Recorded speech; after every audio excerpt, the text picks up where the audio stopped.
I appreciate Secretary Hegseth's 3 priorities: restoring the warrior ethos, rebuilding our military, and reestablishing our deterrence. Many of you know, and I've talked to all of you about this, I'm a big fan of the book by T.R. Fehrenbach, This Kind of War, which Marines and soldiers all read. And it is about the Korean War and how in 1945 we had the most lethal military in world history, and 5 years later in 1950, the United States military had a hard time stopping and defeating a peasant army from North Korea. And thousands of American troops died in the process because of lack of leadership from our civilian and uniform military. This must never happen again. There must never be another Task Force Smith that we saw in the Korean War. My view is we have a moral obligation to prepare for any future conflict, beginning with the realization that unlike any previous conflict, our service members will be at risk from threats well before they reach foreign soil, airspace, or waters. The world has changed dramatically as it pertains to our homeland as well. We can no longer consider ourselves safe based solely on the tyranny of distance from nations and actors that would do us harm. One of the things that we are working on in this Congress and this committee, in conjunction with the President, is his Iron Dome, now Golden Dome, and legislation of mine with Senator Kramer. We hope to make bipartisan in this committee to bolstering our homeland defense. Suffice to say, the world is a dangerous place, and the facts demand a response from not just the uniformed personnel sitting before us, and again, I respect the service, decades and decades of military service from all of you, but from Congress as well. Let's look at a few facts in the last 4 years have done to our military as provided by the military services and GAO. The Army has done an outstanding job working to increase recruiting, but there remains significant operational demands and increasing pressures on an already understrength force, with units being manned at less than 80%. 16 of the Navy's 32 amphibious warfare ships are in unsatisfactory condition, and the Air Force of today is very different from what we saw during the global war on terror. Yes, we have more capable aircraft, and yet the KC-46 and KC-135 tanker fleets sits at an aircraft availability rate of 52% and 57%, respectively, versus 66% during the entirety of the global war on terror. While modernization will help improve these figures, at what cost will that come in terms of readiness and training? These are the key issues that so many of you, as our leaders in the military, have been focused on. There are many other issues that GAO has raised and our members here will be raising, but I want to thank the witnesses in advance, again, for their exceptional service to our country and for their testimony today. I look forward to that testimony, and now I'd like to turn it over to Ranking Member Senator Hirono. Thank you, Senator Chairman. Senator Sullivan, rather. Well, you respond to both.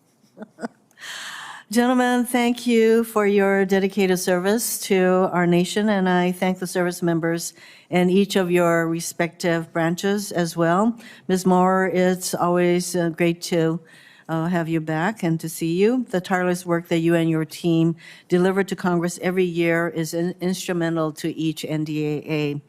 In your opening statements, I asked that each of you briefly describe what impacts to readiness a full year continuing resolution, CR, would have.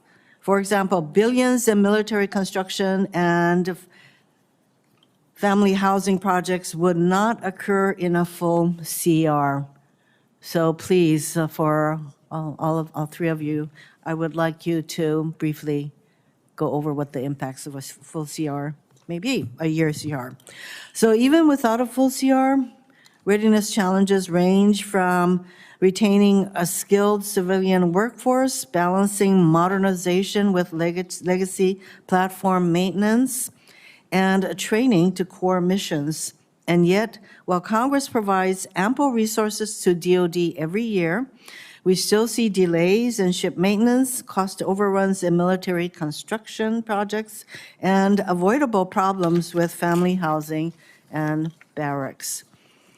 Each of you are doing the best you can. Readiness requires the consumption of dedicated resources, time, training, and equipment, which is why deployments to the southwest border, which are all for show, mind you, are stripping precious time, focus, and resources away from our service members.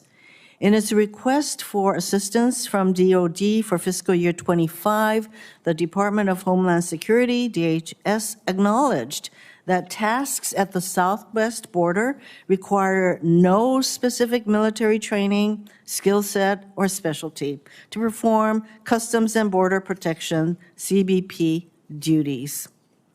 Some of the DHS requests include operator-level maintenance of CBP civilian vehicles, which can be found in the owner's manual of an SUV. Other requests include changing tires, windshield wipers, light bulbs, oil changes, stocking warehouses, data entry, administrative support, etc.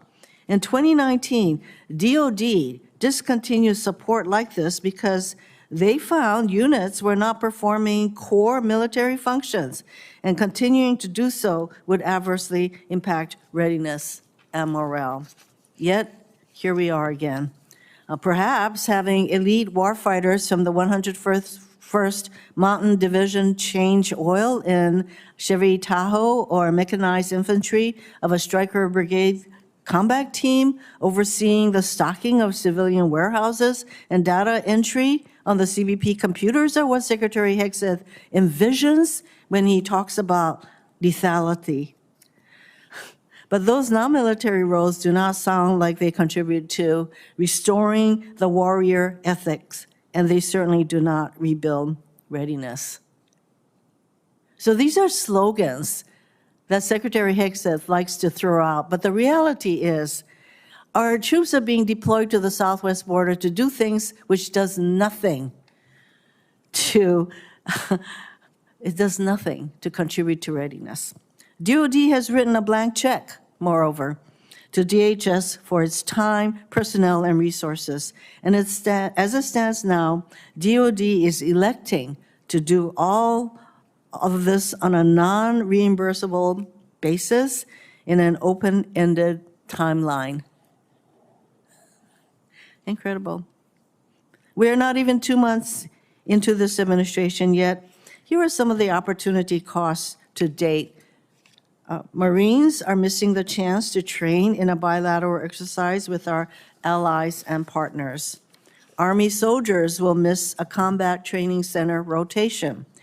Air Force aircraft from the Immediate Response Force and the Space Force are using limited resources to perform tactical surveillance, reconnaissance, and tracking programs for DHS and CBP.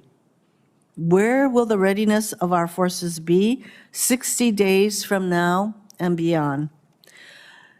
During the first Trump administration, it took units from the 101st Airborne Division a year to regain their readiness after being deployed to the border. We should learn from that mistake. DoD is slow to respond to the requests for information to this committee, yet publishes nearly daily photo ops of troops on the border. In the meantime, Immigration and Customs Enforcement agents are dressing up like they're in the military. Soldiers are performing data entry in uniform in the same room as CBP agents are processing migrants. And airmen are removing their name tags and unit patches when they transport migrants on military aircraft. All of these actions erase the distinction between civilian and military personnel. Removing active duty forces from their units and core missions to perform support functions of law enforcement agencies does not contribute to lethality or warfighting. And where is Secretary Higgs's meritocracy when DHS and CBP asks DOD to do their jobs for them and foot the bill, no less? Not only does this administration prioritize these deployments, but claims with a straight face that ordering U.S. service members to cover the jobs of DHS civilians has no impact on military readiness and resources. This is delusional, dishonest, unbelievable. The choice to burn readiness to score imagined political points is dangerously misguided. It is a massive waste of time, resources, and personnel when border crossings are at an all-time low.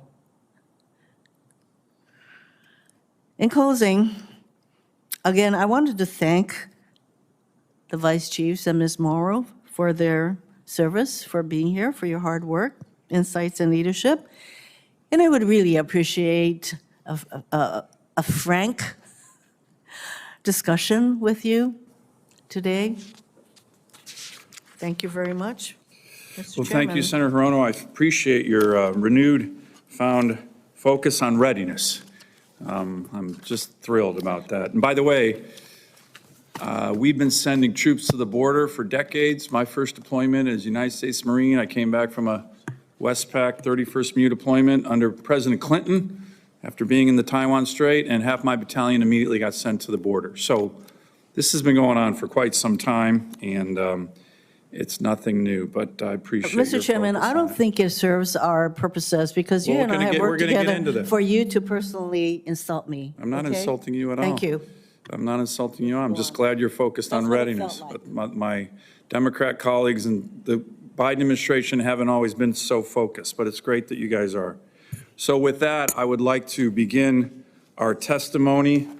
And gentlemen, I'm going to have to step out for a minute, but I will be here for the whole hearing. So General Mingus, if you can begin, sir. Thank you very much. You'll have 5 minutes, and your extended written testimony can be submitted for the record. Thank you, General. Thank you. Chairman Sullivan, Ranking Member Hirono, and distinguished members of the subcommittee, thank you for the opportunity to address you today. The Army stands ready to defend our nation. Right now, over 109,000 soldiers are deployed or forward stationed across 140 countries, executing missions that deter, defend, and provide immediate response options. Still, our adversaries are moving faster than we are.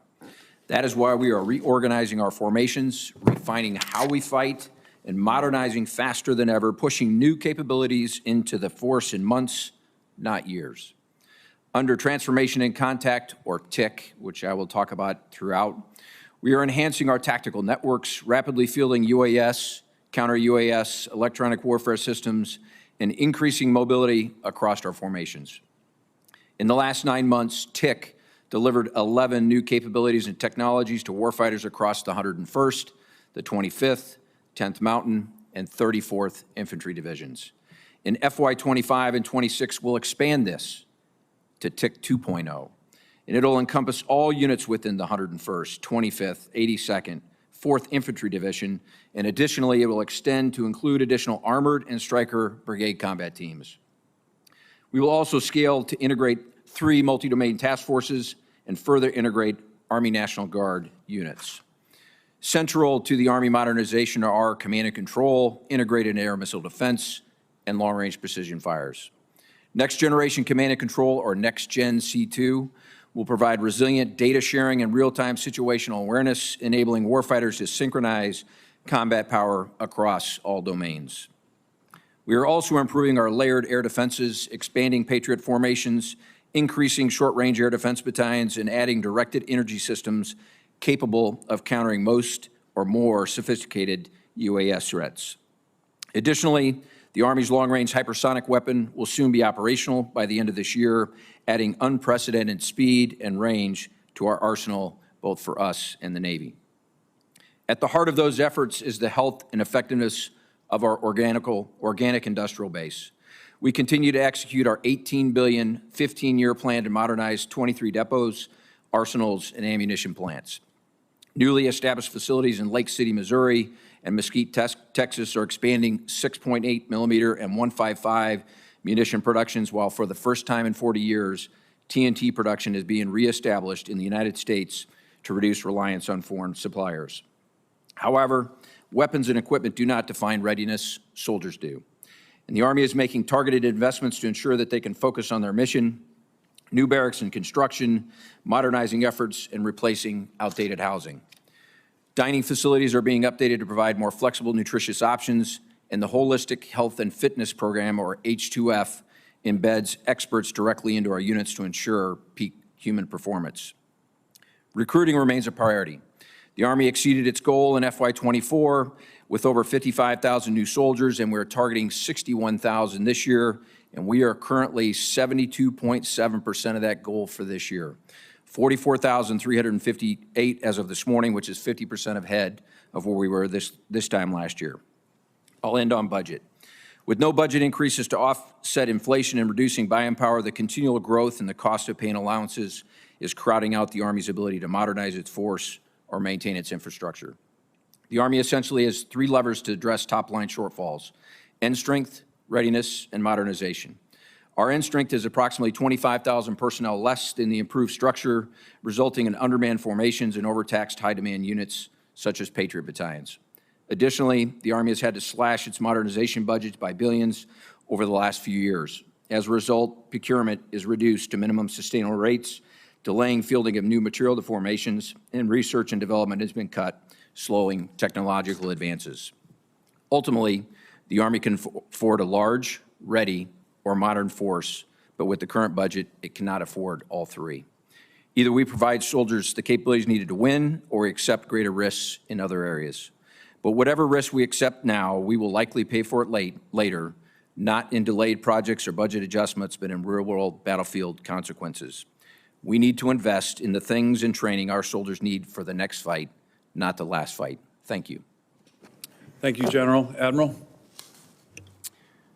Chairman Sullivan, Ranking Member Hirono, Subcommittee members, thank you for the opportunity to testify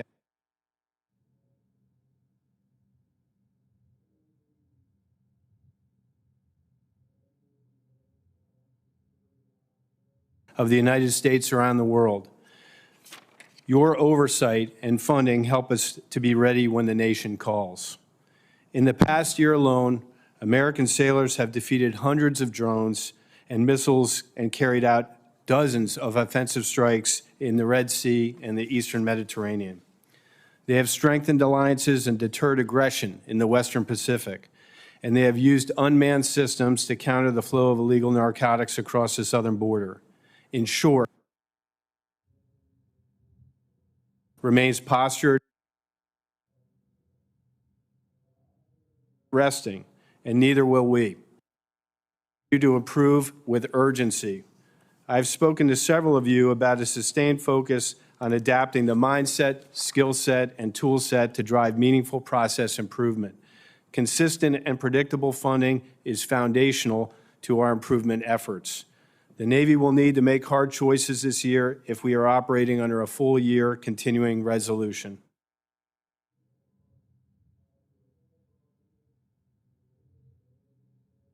In this fiscal execute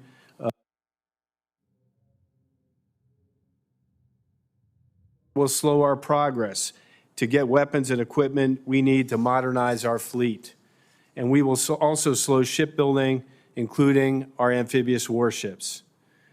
And with the Navy exceeding recruiting and retention goals last year and on track to do so again, we will need additional funding to sustain our momentum. Our priority remains our readiness accounts, which are most vulnerable under a CR or sequestration. We are optimistic that Congress will grant us the flexibility to allocate funds to our top priorities. Despite these challenges, Your Navy will maintain ready platforms, people, and infrastructure. We set a goal to make 80% of our ships, submarines, and aircraft combat surge ready by January 1st, 2027. To do that, we are reducing maintenance delays and improving manning, training, modernization, and sustainment. We are seeing progress in the last year. We increased our surface ship depot maintenance from 41% on-time completion to 68%. Unfortunately, this progress is not consistent across all platforms. I am not satisfied with amphibious ship maintenance. Our Navy and Marine Corps operate as a lethal integrated force, and we have work to do here. To improve, we are procuring spare parts earlier, refining, partnering, planning with industry partners, acquiring diesel engine repair kits, and building steam plant expertise. Our second goal is recruiting and retention. The Navy is committed to attracting and developing Americans who can innovate, solve hard problems, and dominate in combat. Thanks to process improvements, our targeted investments, we contracted over 40,000 sailors last year, the most since 2003, and we are currently on pace to exceed our recruiting goals in '25. We are committed to improving quality of service. We reduced the wait list for child development centers from 3,400 children in 2024 to 2,500 as of January 31st, 2025. We have reduced poor unaccompanied housing. We have reduced our pool of unaccompanied housing rooms rated as poor from 25% to 21%, and will continue to reduce this through focused investments. We are focusing on the investment of critical infrastructure in the Indo-Pacific, targeting it to where it has our most impact on our warfighters. The Shipyard Infrastructure Optimization Program is a once-in-a-century opportunity for us to improve effectiveness of our public yards. Through SIOP, we have completed over 40 projects and invested $1 billion in getting ship maintenance completed on time. The budget you are reviewing today includes an additional $6.3 billion for the next 40 projects. I am proud of the Navy's accomplishments in the past year. We still have work to do to ensure that we remain the world's most premier Navy for another 250 years.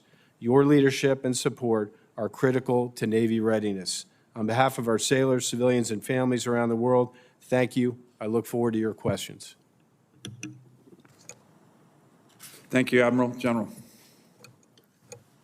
Good morning, Chairman Sullivan, Ranking Member Hirono, Senator Kane. Thanks for the opportunity to appear this morning. I'm honored to represent the Marine Corps and discuss our current warfighting readiness. Since my testimony last year, your Marine Corps has continued to progress and refine our force design implementation through a campaign of learning. We're modernizing our force to meet the challenges of the modern battlefield. As directed by our Commandant, we've balanced that modernization with our ability to respond to crises. This balance ensures that over 32,000 Marines, forward postured and deployed, are trained and ready to support the combatant commander's competition campaign, deter global threats, and when necessary, fight our nation's battles. Whether acting as the forward eyes and ears in the Southwest Islands, or expanding maritime domain awareness in a unified High North and across the Baltic Sea, we're supporting defense support of civil authorities by constructing obstacles and intel analysis on the southern border. Your Marines are ready to operate in any climate and place, as our song says. There remain external challenges, though, to our warfighting readiness. The most acute readiness detractors are the lack of amphibious ship availability, which has been brought up already by my shipmate, and the absence of organic littoral mobility to marry up with our MLR capabilities. The gap in these capabilities creates significant risk and degrade force readiness across the competition spectrum toward conflict. Yet despite these challenges, your Marine Corps remains ready. Our personnel, our maintenance, supply and training readiness remain high, just as all of you would expect. In both recruiting and retention, the Marine Corps made mission and exceeded expectations in fiscal year 2024. And you heard it here first. We'll make our numbers this year, and in fact, we'll be able to push contracts on the order of 1,000 into the next fiscal year. I remain completely humbled by the quality of our recruits and the Marines we make fleet-wide. Cannot say enough about the excellence and discipline of our recruiting force, who continue to do what others say is not possible. making mission without lowering standards, which is something we will never do. That discipline, together with consistent funding, remain key ingredients for a high state of readiness. Our unprecedented second unmodified audit opinion is evidence of that discipline. Our books are clean, our books are open. The Marine Corps is appreciative of the continued support from Congress and support for the Commandant's priorities, which are creating an enduring total force readiness. With your advocacy, we'll sustain our current and future force readiness to maintain the honor of being the first to fight when called. With your support for additional resources, we'll restore the state of our infrastructure readiness in a manner consistent with your expectations, as well as the expectations of our Commandant. Thank you for the opportunity to speak, and I look forward to your questions. Semper Fidelis. Thank you, General. I call on General Guetlein. Please proceed. Thank you, Chairman Sullivan, Ranking Member Hirono, and the distinguished members of this subcommittee for allowing me the opportunity to discuss the United States Space Force with you and with the American people today. The Space Force underpins our nation's capabilities within the joint force, within our economy, and within the society as a whole. In our first 5 years of existence, we validated the importance of the Space Force as a service and made remarkable progress in building an agile, mission-focused organization that grasps the magnitude of the space threat. We delivered critical capabilities, developed doctrine, and took significant steps to integrate space power into joint operations.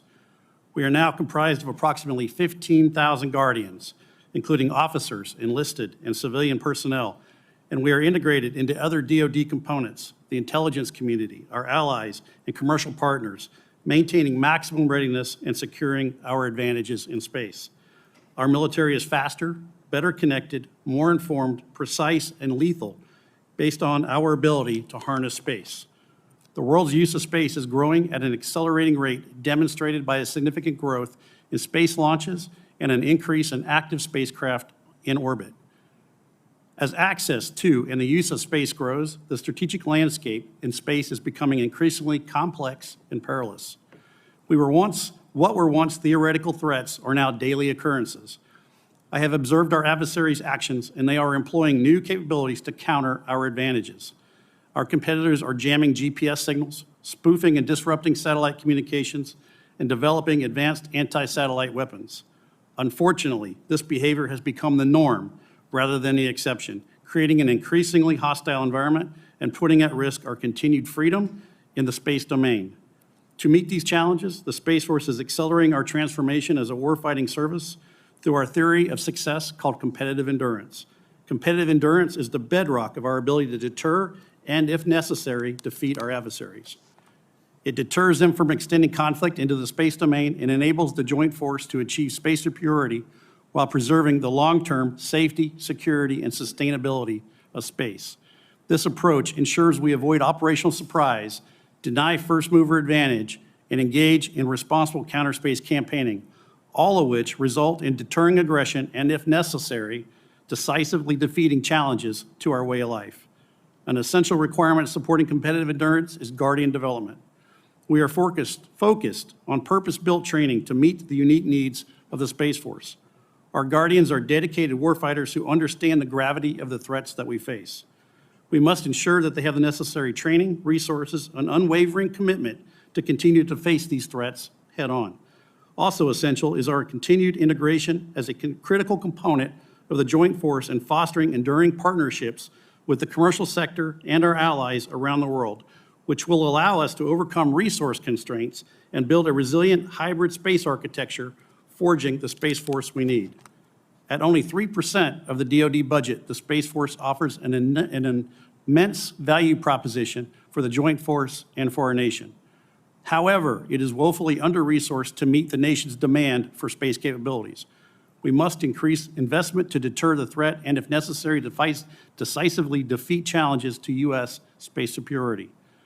The strategic choices we make today will determine whether space remains a domain for peace and progress or becomes a contested battleground for future conflict.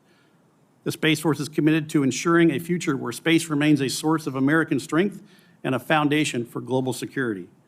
Achieving this vision requires a shared commitment to providing the Space Force with the resources, the authorities, and the support necessary to meet the growing challenges of the space warfighting domain. On behalf of all Guardians and their families, thank you for your support and commitment to ensuring the United States Space Force remains a cornerstone of the Joint Force and protecting the American way of life. I look forward to working with all of you, and I look forward to taking your questions. Thank you. Thank you, General. Lieutenant General Spain.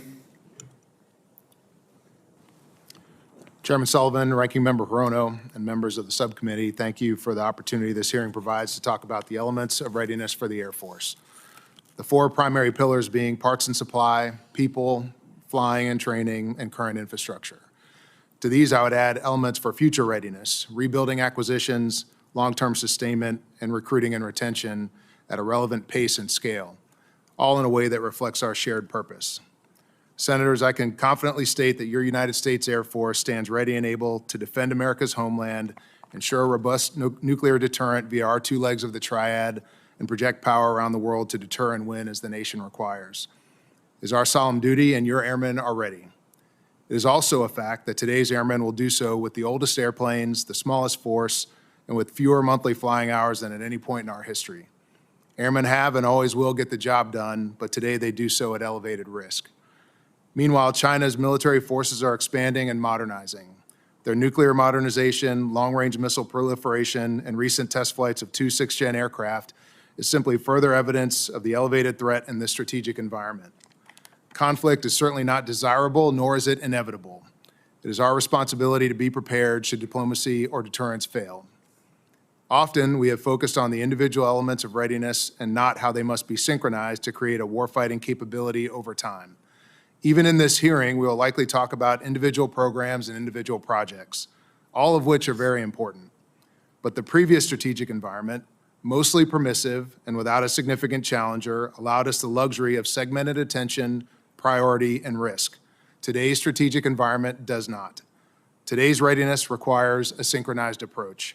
The right parts and the right maintainers and the right support infrastructure and the right qualified aircrew and all in the right balance, and not or. Many of our past decisions were appropriate given the previous strategic environment, but no longer. So we've taken deliberate steps to see this for what it is and do something about it. We've specifically prioritized parts and supply in the flying hour program. We've also reconnected our manpower and infrastructure priorities directly to our core readiness outcomes in both our processes and our data. It's our intent to maintain focus and priority on these pillars, to strengthen our readiness and improve our lethality, and we're moving out. I'm grateful for this committee and the broader Congress's support and look forward to working with you to deliberately improve our current and future readiness posture and undeniably retain our position as the world's greatest Air Force. With respect to the CR, without anomalies, the CR clearly has impact on our readiness, up to the tune of about $4 billion. Anomalies, without anomalies, and with the Fiscal Responsibility Act kicking in, it's closer to $14 billion, which we cannot afford. However, we expect and look forward to the final version of this CR, if it were to pass, with flexibility and agility and anomalies to spend as required to retain readiness to the maximum possible level. Thank you and look forward to your questions. Thank you, General, for your very frank testimony. I very much appreciate that. Finally, Ms. Maurer from GAO, thank you for your great work on many issues.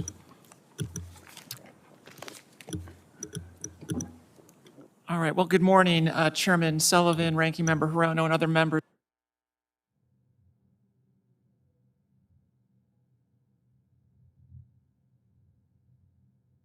Here today to discuss GAO's recommendations to help the military address long-standing readiness challenges that span several administrations. I'd like to, in particular, to highlight three cross-cutting challenges that we continue to find across the services. First, DoD faces growing gaps between mission and resources. In many areas, the services assume risk because of imbalances between what they've been tasked to do and the people, parts, and facilities they have. Pentagon needs to focus more on sustainment. Buying new systems is just the beginning. Ensuring combat-ready units can operate and sustain those systems is the hard part. And all too often, a host of sustainment problems means planes, ships, and vehicles are not available when needed. And third, DoD's ability to move and support forces lags behind operational needs. The services face potential adversaries who will contest the movement of people, material, and information. DoD needs to adapt its decades-long reliance on uncontested logistics, just-in-time distribution,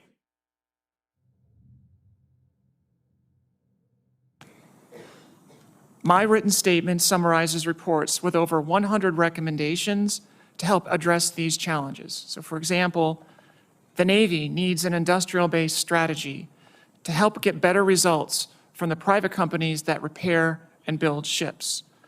The Army should ensure units have the necessary training, facilities, and support before fielding new equipment. The Space Force needs to refine its plans for training and exercising its squadrons.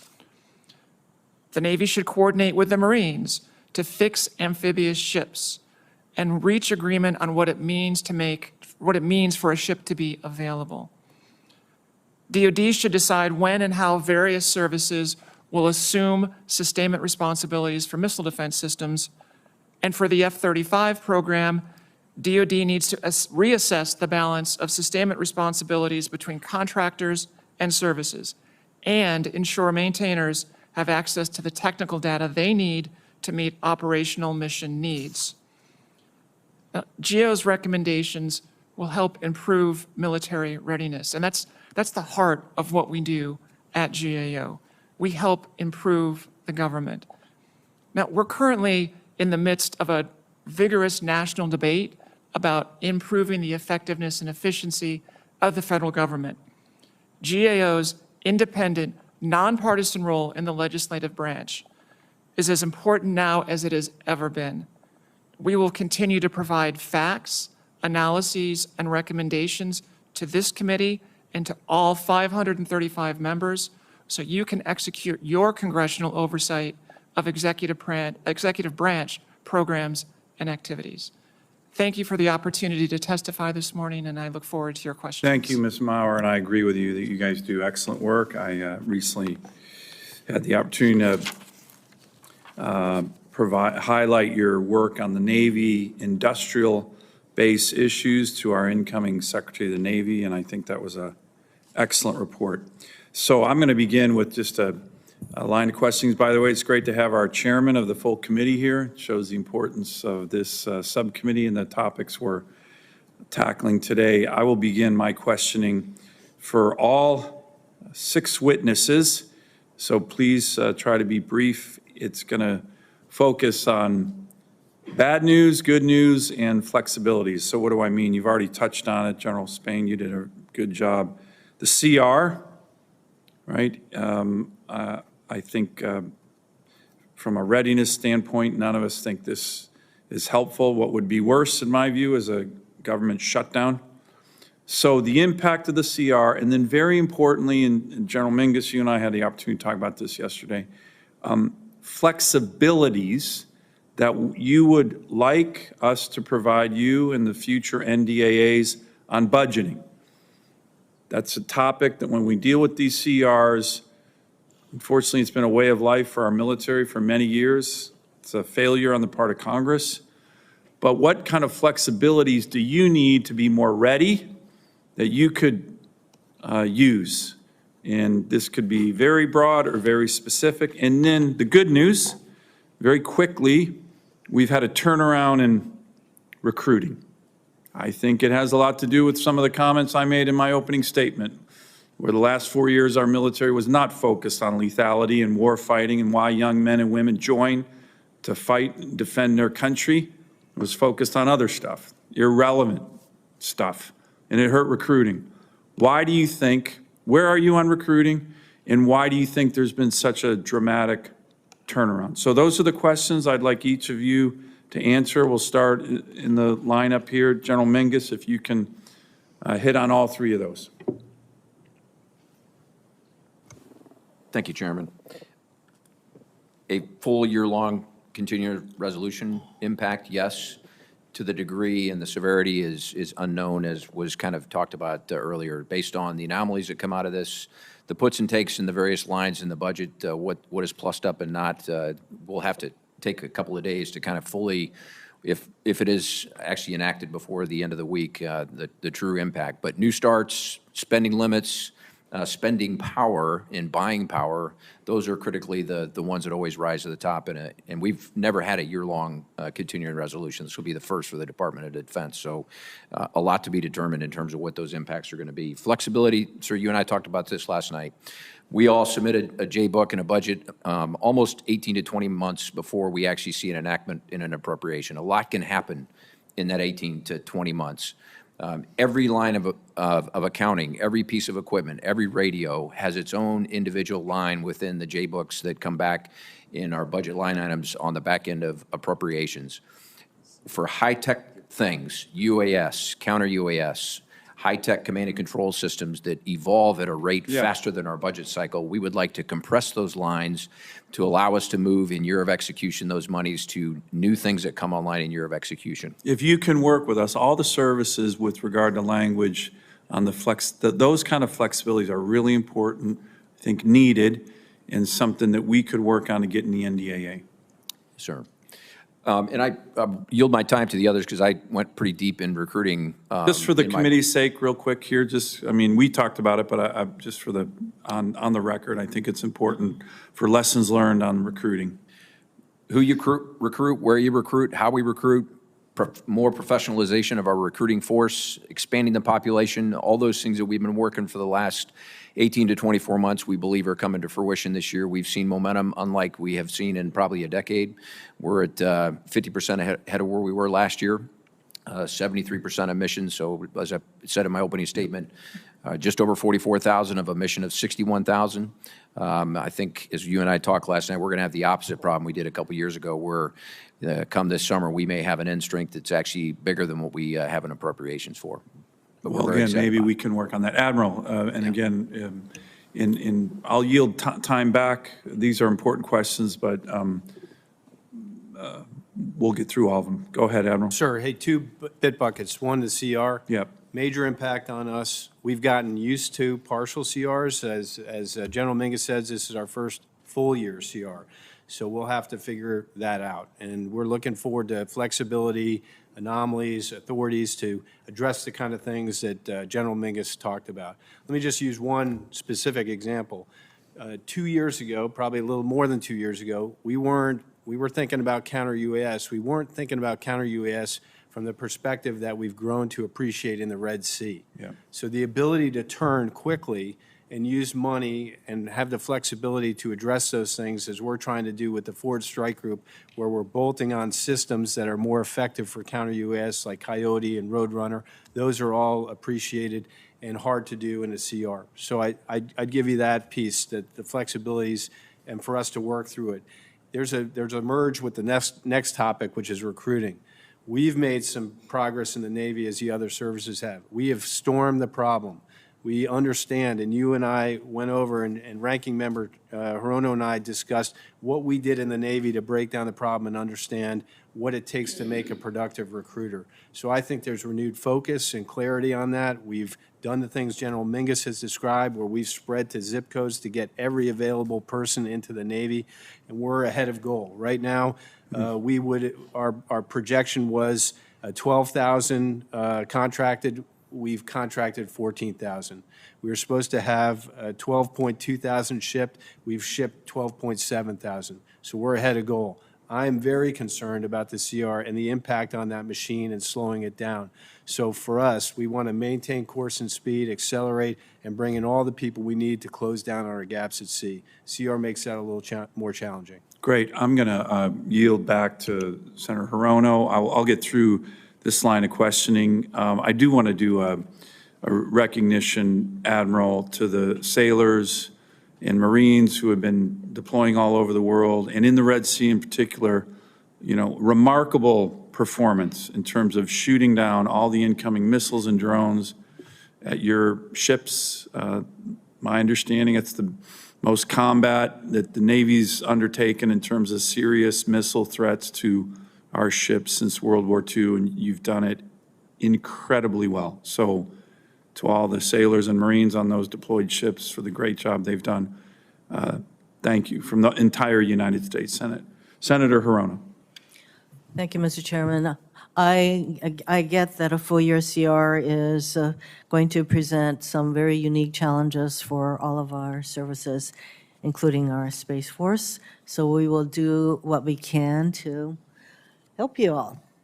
Admiral Kilby, I recognize the need to build a larger fleet. However, I have significant concerns about the Navy's basically dismal track record of maintaining ships and submarines in the current fleet. We consistently see delays, increased costs, ships without adequate crew, a lack of spare parts, and other issues. General Mahoney, it seems clear that maintaining amphibious ships is not a top Navy priority, and I do understand Ms. Maurer said that the Navy and the Marines need to come to an agreement on how these amphibious ships will be maintained. But how do delays in the Marine Corps' amphibious ship maintenance impact your ability to train and deploy Marines, and how would you be better supported by, and how could you be better supported by the Navy? Senator, thank you for the question. We are very concerned with the condition of the amphibious fleet and the availability of the amphibious fleet. Out of this morning, I check it every morning. There were 13 of 32 amphibious ships available. In order to get to a goal of 3.0 MEUs, that is heel-to-toe MEUs, combined with their amphibious shipping off the East Coast, one off the East Coast, one off the West Coast, and one in the FDNF, that number is not going to do it. I look at it in short, medium, and kind of longer term, perhaps, solution sets, and we're working closely with the Navy. Of course, we have to get to terms of reference. We can't classify a ship that hasn't sailed in 10 years and probably never will sail as an available ship of any class, much less an amphib. What I would say is we need to resource amphibious shipping to make it to their service lives and not decommission them early. Secondly, we have to get ahead of the maintenance curve. That means years ahead of port loading, of availability sequences, getting the avails in on time, making sure that we have the parts and the maintenance crews to maintain them and get them out of the avails on time. More toward the midterm, we need to make every ship count with service life extensions and midlife upgrades. Lastly, Thank you. I'm sorry to interrupt, but I think that your needs are being clearly articulated, and as Ms. Maurer suggested, we need to have, it sounds like a good suggestion to me, that the Navy and the Marine Corps need to get to an agreement on what we're going to do with the maintenance of these amphibious ships. To have only 13 out of 32 available is what we say unacceptable. So as we sit here, can we have a commitment from the Navy that you are going to get into an agreement on this issue with the Marine Corps? Ranking Member Hirono, you have my commitment to that. We do brief off the same data, which is an improvement in the Navy and the Marine Corps. We have the same database, so we look at the things similarly from big deck amphibs to LPDs to LSDs. So to me, that's a start. But we have to do better. Thank you. I agree. You need to do better. Let me move on to General Mingus. Several of the critical training areas the Army uses in Hawaii, the main one being Pohakaloa on the Big Island, and the leases are set to expire in 2029, and these are vital. These leases are vital to ensure military forces can adequately train in the Pacific. And when we talk about the importance of the Indo-Pacific area, we obviously need our people to be trained. And so I would like to ask you, will you commit to continue engaging in good faith with state officials, because that's who you're negotiating these important leases with, and the community to ensure land retention is renegotiated in a way, lease negotiation is done in a way that is fair to the state, the people of Hawaii, and the military? General Mingus? Absolutely, ma'am. We are committed to that. Since 2017, we've been working this, As you are well aware, over 500 town halls, meetings, various engagements that are out there. 2029 seems like a long ways away, but it'll be here tomorrow. I know that it's not. And so we will continue to, and are committed to working this with you. And to the extent that a land swap may be in the offing, I do believe that we need to provide the Secretary of the Army with the authority for that. Is that correct? Yes, ma'am. Mr. Chairman, like you, I have a number of other questions. Could I just go over 1 minute? Sure. Thanks, thank you. So, General Mingus, last year we spoke at this hearing about the Army's crumbling infrastructure in the Indo-Pacific region. In Hawaii, 50% of Army facilities are currently classified as failing or failed, and the cost to repair or replace them is over $5 billion. However, the Army and other services are not using non-DoD funded contracting mechanisms like energy savings performance contracts to upgrade its infrastructure and lock in lower utility bills. What is the Army's plan to repair or replace infrastructure in Hawaii and the Indo-Pacific? Ma'am, as we talked last year, there were significant investments in 23, 24. We're committed to that for 25 and beyond. We know that the water and some of the critical infrastructure underneath a lot of these locations are failing. We actually think it's maybe in excess of $5 billion. We've committed over $1 billion for this next year, so we absolutely want to work with you on those infrastructure, to include the leadership that goes with this as well. Guetlein is an example where that was largely paid for with RDT&E dollars. We've actually put a garrison commander there to make sure that the leadership, in addition to the resources, is there to fix these problems. I think the energy projects, for example, are important because the Army is the biggest user of the military, DoD, Army in particular, is the biggest user of energy, and whatever sums you can save on energy costs as well can go to other needed necessary projects. So would you commit to clear the logjam on installation of energy projects funded through non-DoD contract mechanisms? Absolutely take a look at that, ma'am. Yes, yes. Thank you, Senator Thank you. Hirono. Chairman Wicker.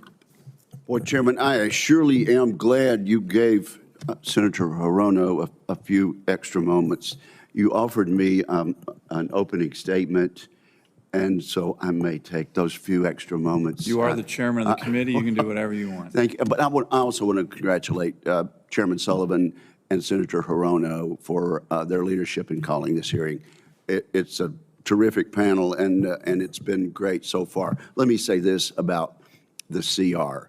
We repeatedly say, House and Senate, Republican and Democrat, that we never need to do this again, and for some reason, something comes up, some group is unwilling to compromise and look at the long picture, and we find ourselves in this position.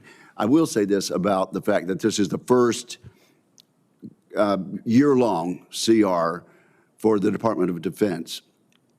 I guess we could at least admit that it is a hybrid CR in the sense that there are the anomalies that our witnesses have mentioned, and the numbers have been plussed up just a little bit. But this is a shame on our process, and it is not in keeping with what the founders intended. They intended for legislation to be difficult, but they intended for the parties and the houses to compromise and have some give and take and finally get in the right direction.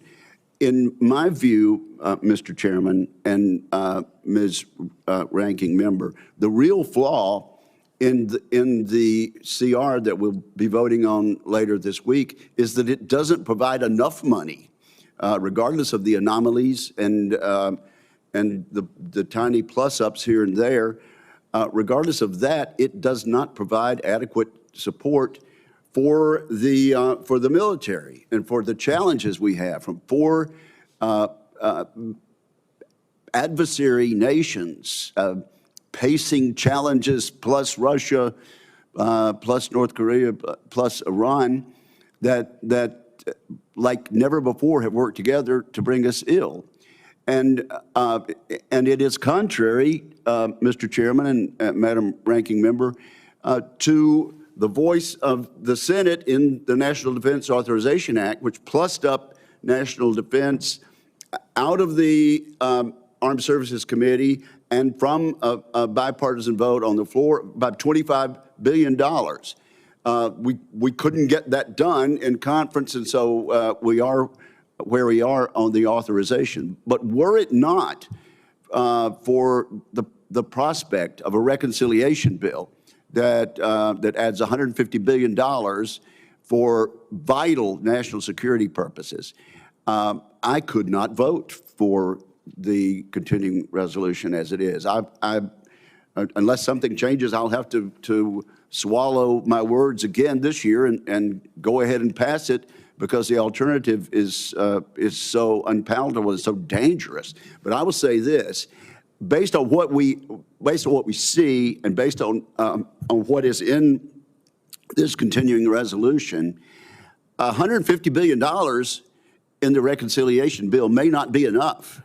And I'm hearing some comforting words, Mr. Chairman, from the administration that they realize that too. And I realize they're the budget hawks in this city, and they're the defense hawks in this city, and we all want fiscal responsibility.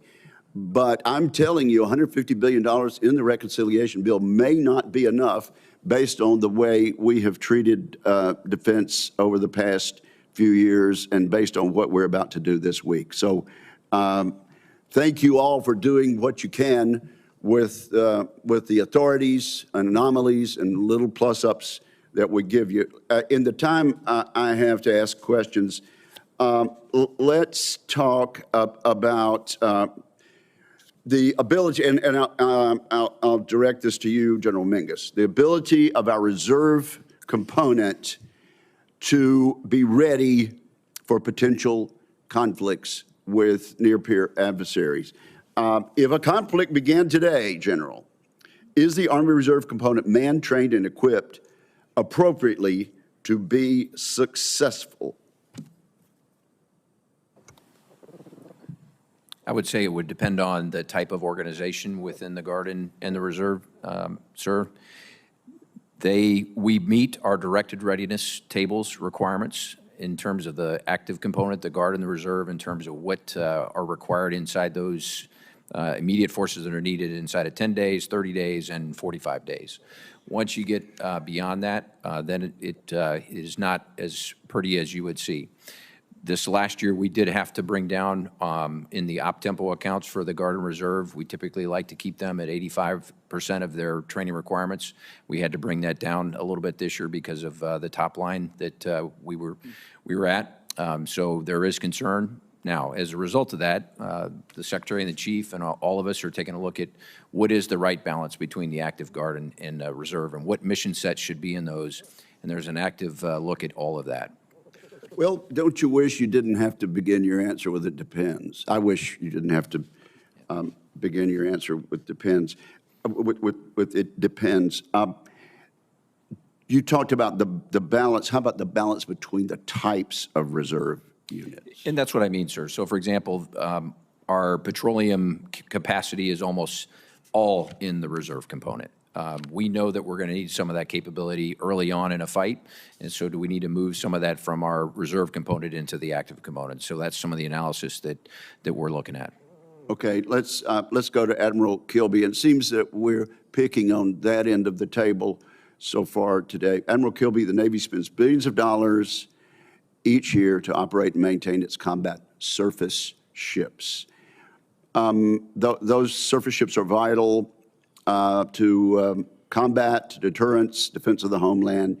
Yet year after year, we hear about significant challenges to the readiness of our Navy's surface fleet. How's the Navy changing and modernizing in this regard, and also in the way they attack ship maintenance to get problems under control? Hey, two general areas here, sir. Thanks for that question. One was addressed by General Mahoney. One, locking down that planning in advance of that availability is key. That requires the funding, and the contract closed about 4 months before we start the availability, which allows the contractor to order those long lead parts and develop those teams, in particular for amphibs, steam maintainers, and diesel maintainers. which are a shrinking pool in our nation. So lock down that project ahead of time and understand the condition of the ship, which means you have to do inspections and really understand vice opening things and inspecting them during the avail. So that's the first part about that. The second part is this piece I mentioned in my opening statement, which you didn't hear, but getting to 80% of combat surge-ready ships, aircraft, and submarines. We've had some success in the Navy doing that with our fighter fleet and are spreading it to all our aircraft. We want to do the same thing with our ships, same thing with our submarines. That's a bigger challenge because of the complexity of it, but that's the goal we're after. That requires some focus and some effort to do that, but it also requires looking at processes which may not be helpful now and changing those processes, and that's what we did with aviation. Sir. Okay, and then let me just ask General Mingus and Admiral Kilby, on the recruiting, is part of making this more successful long-term a better career path for the people we place in these positions, General? Yes, sir. I mean, most come in the military to serve, to make a better way for themselves in terms of their lifestyle. Some it's to get college benefits on the back. A better career path for the people we put in recruiting positions. Oh, yes, sir. Absolutely. I misunderstood the question. That is one of the things we've talked about. Similar to what the Marine Corps have been doing for decades, if we're going to put talent out in our recruiting formations, we have to reward that talent on the back end. So absolutely. Same applies for the Navy. Focus on those recruiters. Teach it. One, telling their story to a potential recruit is what sells it. Identifying with that individual and connecting with them on a very personal level and having them see their future in that is what we need. So focus on that, that process. For us, we had an incentivized structure which was not to get the max people in. It was to recruit a certain number of people per month. We've taken those limits off. Bring everybody in.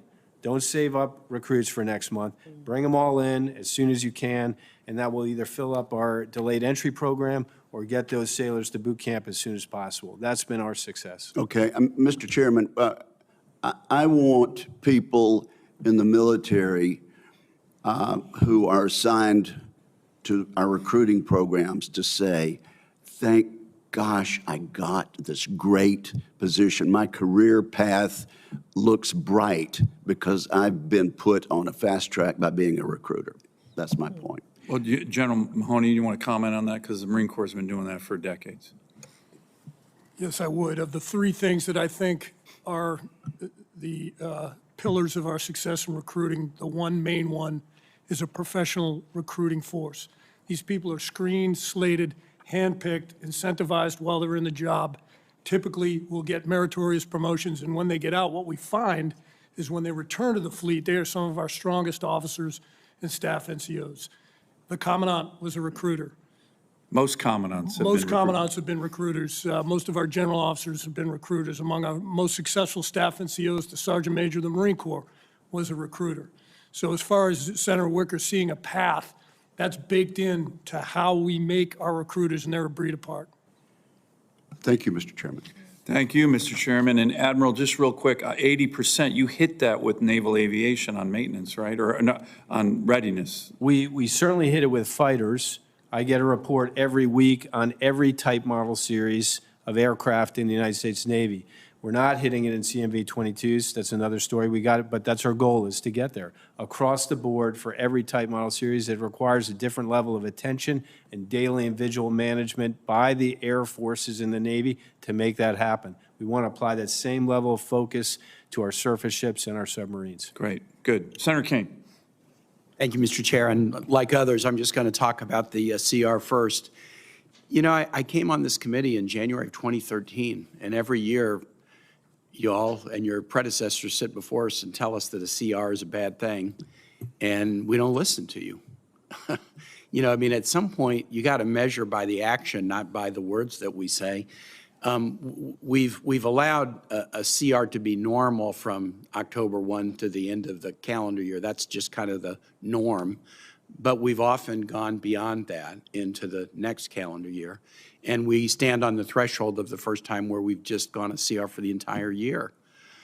And I agree with what the chairman said earlier, the chairman of the subcommittee, that a CR is better than a shutdown. I do agree with that, but why do we have to accept, half-assed over catastrophic? I mean, the House voted on a CR yesterday, and they left town. They're out. They adjourned. This was not, and now we're going to hear what the Senate has to say and then try to do the right thing for the country. They're gone. Because they're like, okay, we can jam you to vote for a CR that is bad for the defense of this nation by skipping town on a Tuesday. I mean, this speaks very loudly about the priorities of this nation. And this is all done in public with our adversaries watching. Admiral Kilby, I think you testified in your opening testimony that under a CR, 1/5 of our ships will miss their maintenance schedule. Did I hear that right? specifically 11 ships, those maintenance availabilities are at risk. Okay, so we want to get to 80% ready on ships and subs. Where are we now? Depending on the day, around 67%. On both ships and subs, kind of right? Ships and submarines are a little less. Okay. What will 1/5 of our ships missing their maintenance schedule under the CR, what will that do to the quest to get to 80% readiness for ships and subs? Well, it'll certainly be a setback. We'll take a penalty there. We'll have to bow wave that maintenance to the next year, depending on the availability and scheduling of that ship. Worse off, we skip that availability, which means it's doubled down for the next one, which means we'll have growth work and a lot of things we didn't anticipate. All right, so we're being told that this is the public, we're being told in public, this is the impact of voting yes on this CR that's coming to us. That we're just accepting that the quest to get to 80% is going to be set back because maintenance availabilities for 1/5 of the ships under a CR are not going to be according to protocol. The only, and I don't want to say silver lining in that because I don't see a lot of silver lining, if we get a flexibility to move money, we may be able to address that, but it'll pack something else. Yeah, you'll pull it out of something else, of course. But we're told, well, that's better than a shutdown. Hey, it's Wednesday morning. I mean, on the Senate side, the appropriators basically had a deal at the end of last year. And that deal is still basically on the table. My hope is that there will at least be a vote in the Senate to do a short-term CR and then actually get an omnibus for the rest of the year. I mean, an omnibus is kind of a funny thing, a word to apply to a budget for less than half of the year, but it would be far preferable to a CR because you'd have new starts, you'd have other authorities within an omnibus that you're not going to get in a CR. And we ought to be able to do that. And the House decided on Tuesday night, we're splitting so we can force the Senate to accept a substandard CR that will hurt the military. Great week. Man, great week of work to leave town on Tuesday night feeling good about yourself because you forced the Senate to try to accept a substandard work product year after year after year after year. General Mingus, I want to ask you one question about counter-UAS readiness because the Army is the DOD's executive agent. Talk to me about how you're ensuring coordination between the services in developing a joint counter small UAS doctrine and solutions to addressing the UAS threat. Thank you, sir.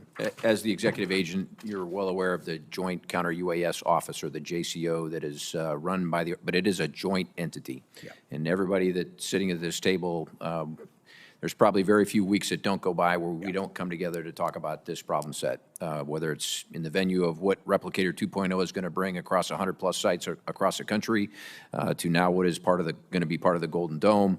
But this conversation on the counter-UAS side is absolutely a joint problem. Yes, we have an Army officer in charge of it, but he is in a joint billet, and he is speaking for and trying to solve this problem for the joint force. And I collectively think this team is trying to get after that. Give your effort a grade. That'll be my last question. Give the joint effort a grade right now. I would give it a grade in two ways. One, compared to where we were 2 years ago in the B to B plus category, compared to where we need to be, it's probably in the C, given the rate of technology changes in this space and where our adversaries are going in this space. We cannot go fast enough when it comes to counter UAS. Thank you very much. Thanks, Mr. Chairman. Thank you, Senator Kane. Senator Scott. So my Democrat colleagues don't like CRs, but the prior majority leader, a Democrat, wouldn't even bring up a spending bill that we could have done last summer to make sure we didn't ever have to do a CR at all. After 4 years of the Biden administration appeasing our enemies and making our forces less lethal, I'm glad President Trump's back and restoring peace through strength. He's been clear that he takes the threat posed by Communist China seriously, ensuring the United States is posed to combat these threats. I look forward to hearing how you're doing with that. But my first question for General Mingus and Admiral Kilby, since President Trump was elected, recruitment numbers are way up. So is that a result of President Trump's election? I think it's a combination of things, sir. I think it's the efforts, as I talked about in my opening statement, that have been being put into place for the last 18 to 24 months. But we have seen a momentum over the last couple of months that has been pretty remarkable. I agree with General Mingus. We really took a round turn on this last year. We had 373 more sailors than we predicted to get it last year, so we had an apparatus that was aligned to try to get after this. I'll take any win to get sailors in the Navy that want to serve our country. So I don't know that I can map that to the election or not, but I'm going to ride that wave as long as I can. So my background before I got into politics was I ran businesses, and the expectation was you had to beat your competition by improving every day. You had to get your costs better, you had to get your quality better. Everything you did, you had to get better. So General Mingus and Admiral Kilby, can you tell me in the last 12 months, what would you say for what you're responsible for, what would you say is the big improvements? Sir, I would say at our transformation and contact effort, where we've infused the latest and greatest technology when it comes to mobility, firepower, our network, our UAS, counter-UAS efforts into multiple formations, infuse that technology at a rate faster than we typically would do, in quantities that is greater than we would typically do, because we want to learn from them bottom up to refine the decisions that we're going to make programmatically down the road. So that's going to expand into more formations as part of TIC, Transformation and Contact 2.0 this year and next year. But that's been, over the last 12 months, what I would say that has been our biggest win. Two things. One, coming from the same type of thinking we're trying to build in the Navy, focused mindset, skill set, and tool set to get after that continuous improvement. There are some common themes here that we've applied across the board from aviation. So the recruiting is an improvement, and I'd say on-time completion of ship availabilities, as well as some success in submarine availabilities. But we've got a long way to go there, sir, to apply that model consistently every single day. Thanks. Admiral Kilby, we've seen the Pentagon failing to recruit, pass an audit, or deliver ships, equipment, missiles, et cetera, on time and on budget. On top of that, while the Marine Corps and Air Force are 100% recapitalized on their C-130s, the Navy needs over 30 C-130s and is yet to program for this critical tactical airlift platform. Today, the Navy only has one on contract, so can you explain why that is? Sir, we try to balance our program across the board, all aircraft, all ships, all submarines. I'll take that question for the record and come back to you with specifics about C-130. But again, it's building the most lethal program we can afford. General Mahoney, what would you say as far as if you take the last 12 months, how are you in a better position and individuals you're responsible for in a better position than you were a year ago? Senator, two things. First is the second clean audit opinion 2 years in a row, and I think we're in the midst of having a hat trick. Why do I say that? One of the things, I call it the audit dividend. We know exactly what we own, exactly where it is, exactly who takes care of it, and what it is worth. In that audit, we can tell the condition of those pieces of equipment. So we have an increased visibility into the operational readiness as a result of the audit. The second thing is our 3rd Marine Littoral Regiment has just undergone a CERDEX They have been delivered, their long-range precision fires, their air defense. So the concept of force design has gone forward. I wish we could accelerate it and deepen the magazine, but we've seen that success on time. Now we need to marry that capability up with organic littoral maneuver in the form of the light amphibious warship. But those are the two things, force design and audit. Thank you, Chairman. Thank you, Senator Scott. Senator Sheehy. General Mahoney, I might understand the Marine Corps is the only branch to have passed an audit. That's correct, Senator. I get really tired of The only DOD branch, yes, sir. I get really tired of Marines lecturing me how much better they are than I am. My wife's a Marine, so I already get it every day. So I'm glad your wife has wisdom. well, I was in the Navy, so I had to marry up, right? Counter-UAS, General Mingus, you brought it up. General Mingus was my boss, actually, back in the day when I went through Ranger School. Counter-UAS, what branch, what functional branch of the Army do you guys place the counter-UAS responsibility in? We have 6 warfighting functions inside the Army, so intel, command and control, maneuver, fires, protection is where counter-UAS sits right now. But as we think about the future, in the Army, the land force, the vast majority of casualties that occur on a battlefield is direct fire. I think that future battlefield, the most casualties are going to occur from the air. And so the notion of the convergence of offensive and defensive fires, taking it out of that protection warfighting function and making it part of that scheme of fires and scheme of maneuver, I think is the way of the future. But today, to answer your question, it's in the protection function. Okay. Admiral Kilby, where does the Navy view counter-UAS as a functional area? Because of our platform, Senator, we keep them owned by the resource sponsors, so it's a division of labor between the N9, which owns all our warfighting platforms, and the N4, which owns our shore installations. So there's a mix between those two. And General Mahoney, where does the Marine Corps place that? There are counter small UAS, 2 parts. Operational units with 2 programs of record, MATIS and LMATIS, and our installations with installations counter UAS. Just as a comment, as General Mingus brought up, we are part of Project Convergence, which has a counter small UAS element to it in R&D and experimentation.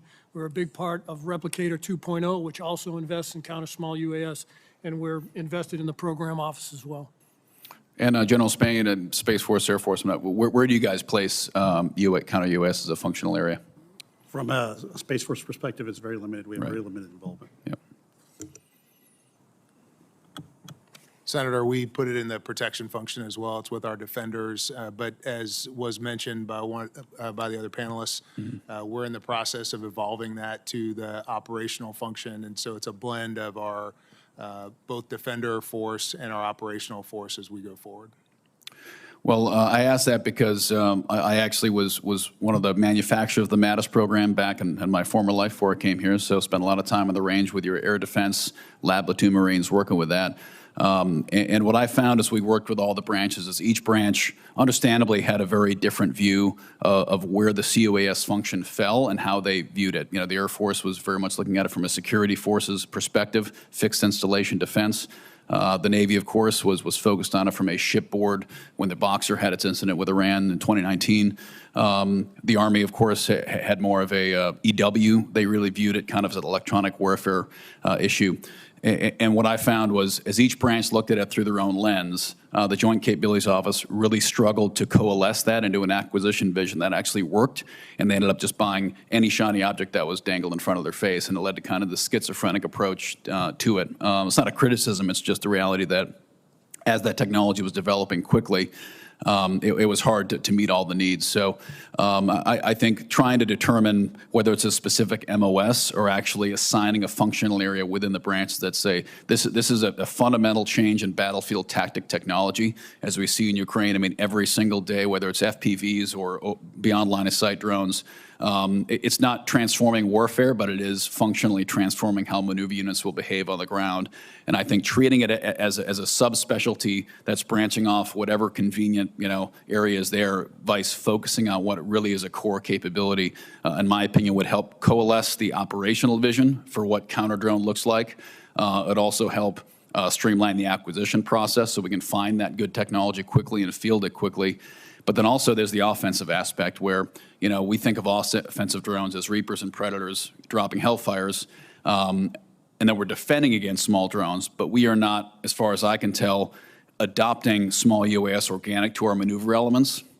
Just like every infantry squad has an automatic weapon, every infantry squad should have an organic SUAS offensive capability, a backpack full of FPVs that they can fly at and into the enemy maneuver units and disrupt them, just like we're seeing all over the world in battlefields, from Iranian proxy groups to the Russia-Ukraine war. For my old buddies still in uniform, I do not hear that we have an organic offensive small UAS capability within our maneuver units, and I think that's going to be a great disservice to our young men and women when the next conflict arises. So I yield back. Thank you. Thank you, Senator Sheehy. I'm going to continue my line of questioning that I started with General Mahoney to you, just again on the, we've already touched on it a lot, but it's okay to, I want to hear from all the services. The negative impact on the CR, the budget flexibility that you would want or request as part of this year's NDAA, and then any lessons learned on the good news that we're all starting to see, I think, across the services on recruiting, and to kind of, make sure we're learning across services on that, because I don't think it got enough press, but if you have an all-volunteer force and we're hitting a recruiting crisis of tens of thousands of Americans who we were short, that's an existential threat to our military. Fortunately, it looks like we're beyond that, but we need to embed the lessons learned from all the services on how we got out of that danger zone. So, General, to you on those three questions. Senator, as far as the CR, we've canvassed pretty much all the negative things. I'd just like to hammer down on one. We talked about anomalies and flexibility. In order to move between appropriations or accounts, we also need to be mindful of what the top line is.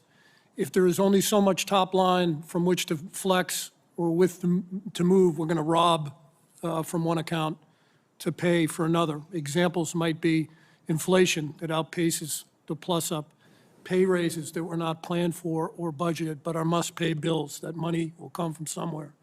And non-budgeted contingencies that we pay out of our own primarily O&M accounts will have to be accounted for somewhere in the rules of that continuing resolution.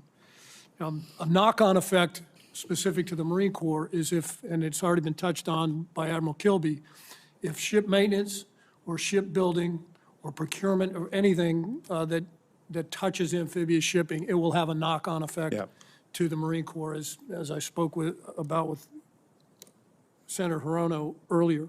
As far as flexibility goes, I would reference the Lord Hale study on PPB reform, and I'll just bring up three things that come to mind immediately. I think they have 16 recommendations in there, which are all really good. Multi-year availability of one-year accounts, so that you are not forced into making bad decisions at the end of the year and buying things that you really don't need, but have a period of availability to where you can make better executive and managerial decisions against that appropriation. Greater transfer authority, so that we can move between appropriations or move between sub-activity groups in order to solve a problem early, so that we don't have to come to Congress for an above-threshold massive reprogramming late in the year that may be late to need or not solve the problem.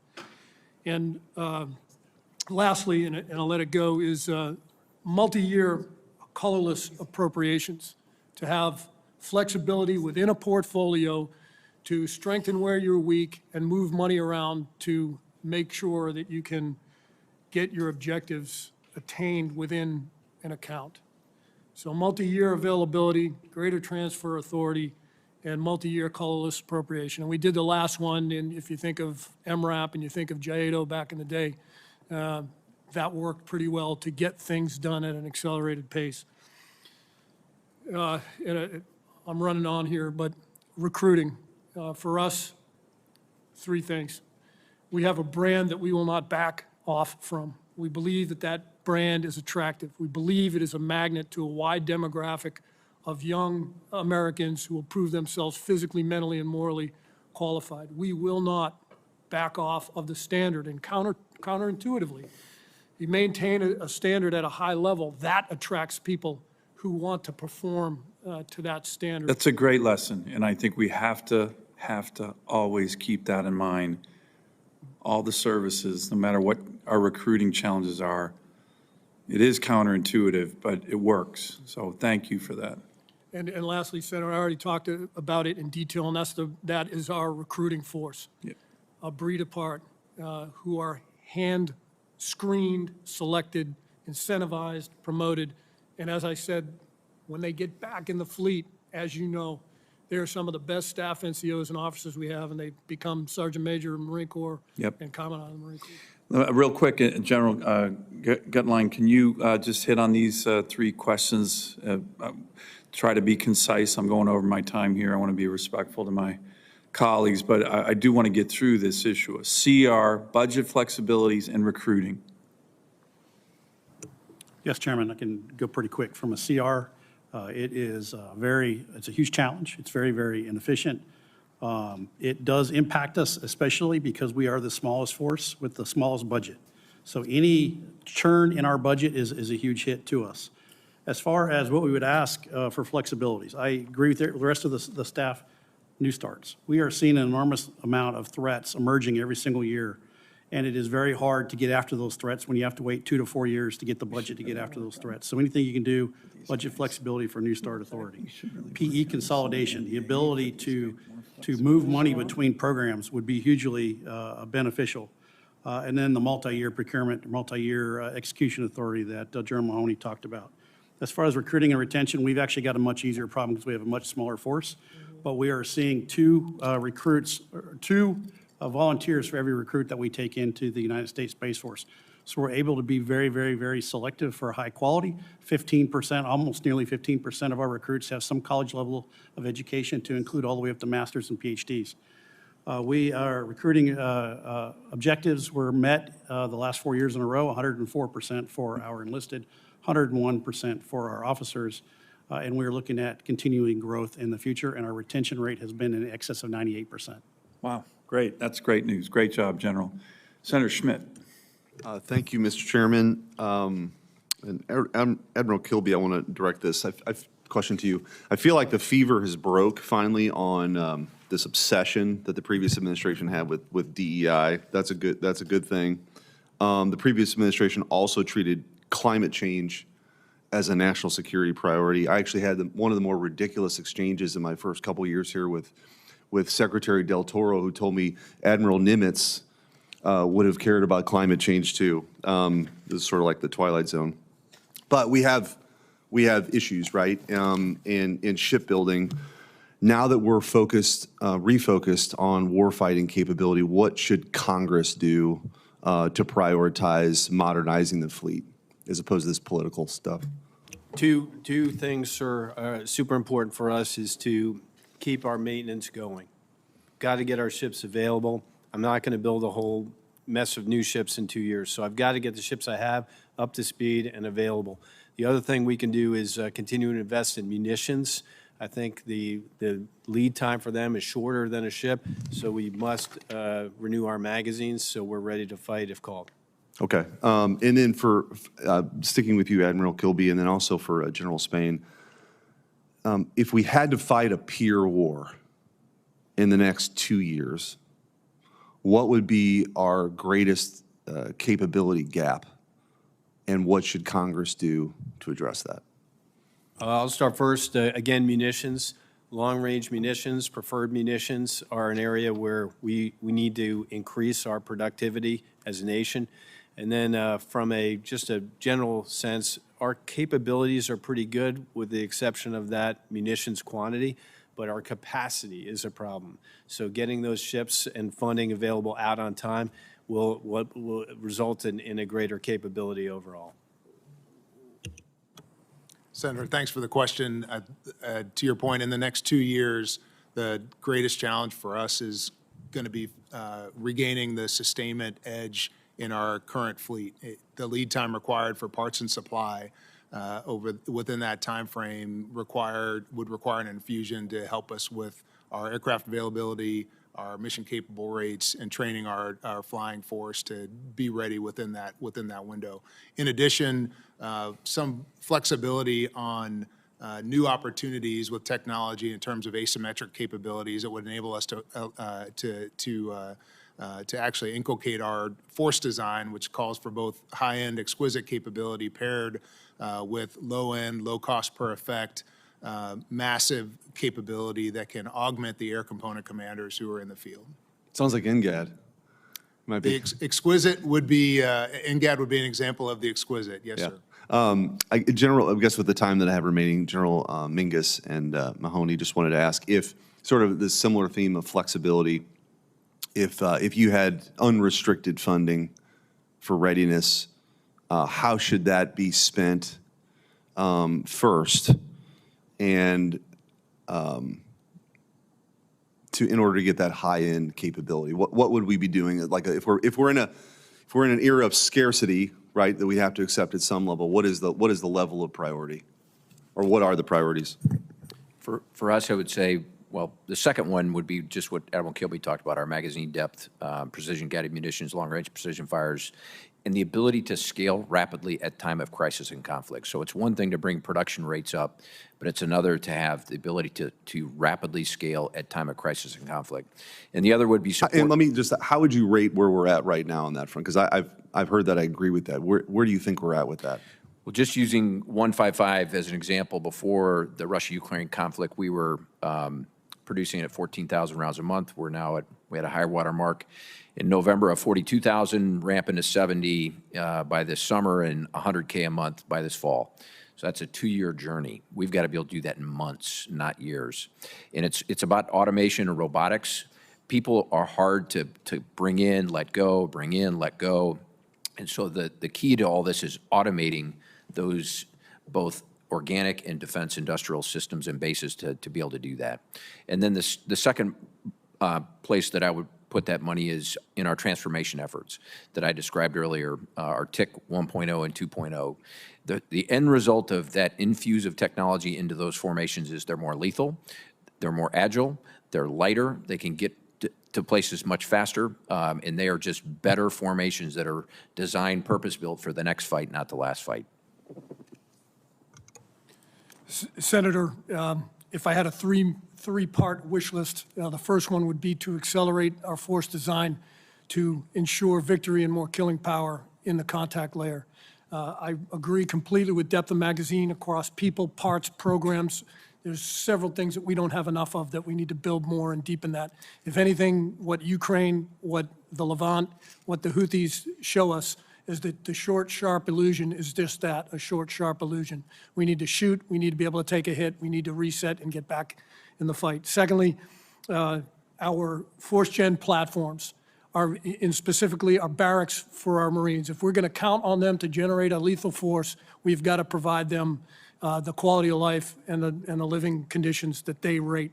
And thirdly, and we've already talked about it extensively, is the ability for us to move, maneuver, and sustain on 73% of the Earth's surface. That's amphibious shipping, and project power from sovereign American soil when we do that, as well as organic littoral maneuver in order to move shore to shore, in order to maneuver to a position of advantage in order to sustain in the contact layer. Thank you. Thank you, Mr. Chairman. Thank you, Senator Schmidt. Senator Hirono. Thank you, Mr. Chairman. I would say that as our services, with the exception of Space Force, are facing recruiting challenges, why should we discourage, or why would we be discouraging women and minorities from enlisting with all this anti-DEI stuff? Admiral Kilby, the Navy's Shipyard Infrastructure Optimization Program, or SIOP, projects were unfortunately not included in Secretary Hegseth's list of protected and prioritized programs following his directive to implement an 8% budget cut across the board at the Pentagon. You testified today on the importance of SIOP, and of course, clearly we need to do a better job of repair and maintaining our ships. So with the flexibility that you are requesting in the CR, even if SIOP is not on the Secretary Hegseth's list of priorities, are you planning to prioritize critical SIOP projects across the fleet, including, for example, completion of the dry dock and planning and design for a waterfront production facility at Pearl Harbor? Indeed, we need to get on with continue to modernize our 4 public shipyards so that you will have available ships to do what you need to do. So would you use the flexibility that you request in the CR to prioritize SIOP? We want to continue on our SIOP program, ma'am. I've talked about the 40 projects we've done, the additional $6.3 billion that are in the budget that we want to continue on, and the remaining projects we need to execute. So we're committed to SIOP. Good. I'm looking to you for that because what is the point in enabling us to build more ships if we can't maintain the fleet that we currently have? A skilled workforce is foundational to military readiness. However, this administration has implemented a DoD hiring freeze and is planning to fire up to 60,000 DoD employees.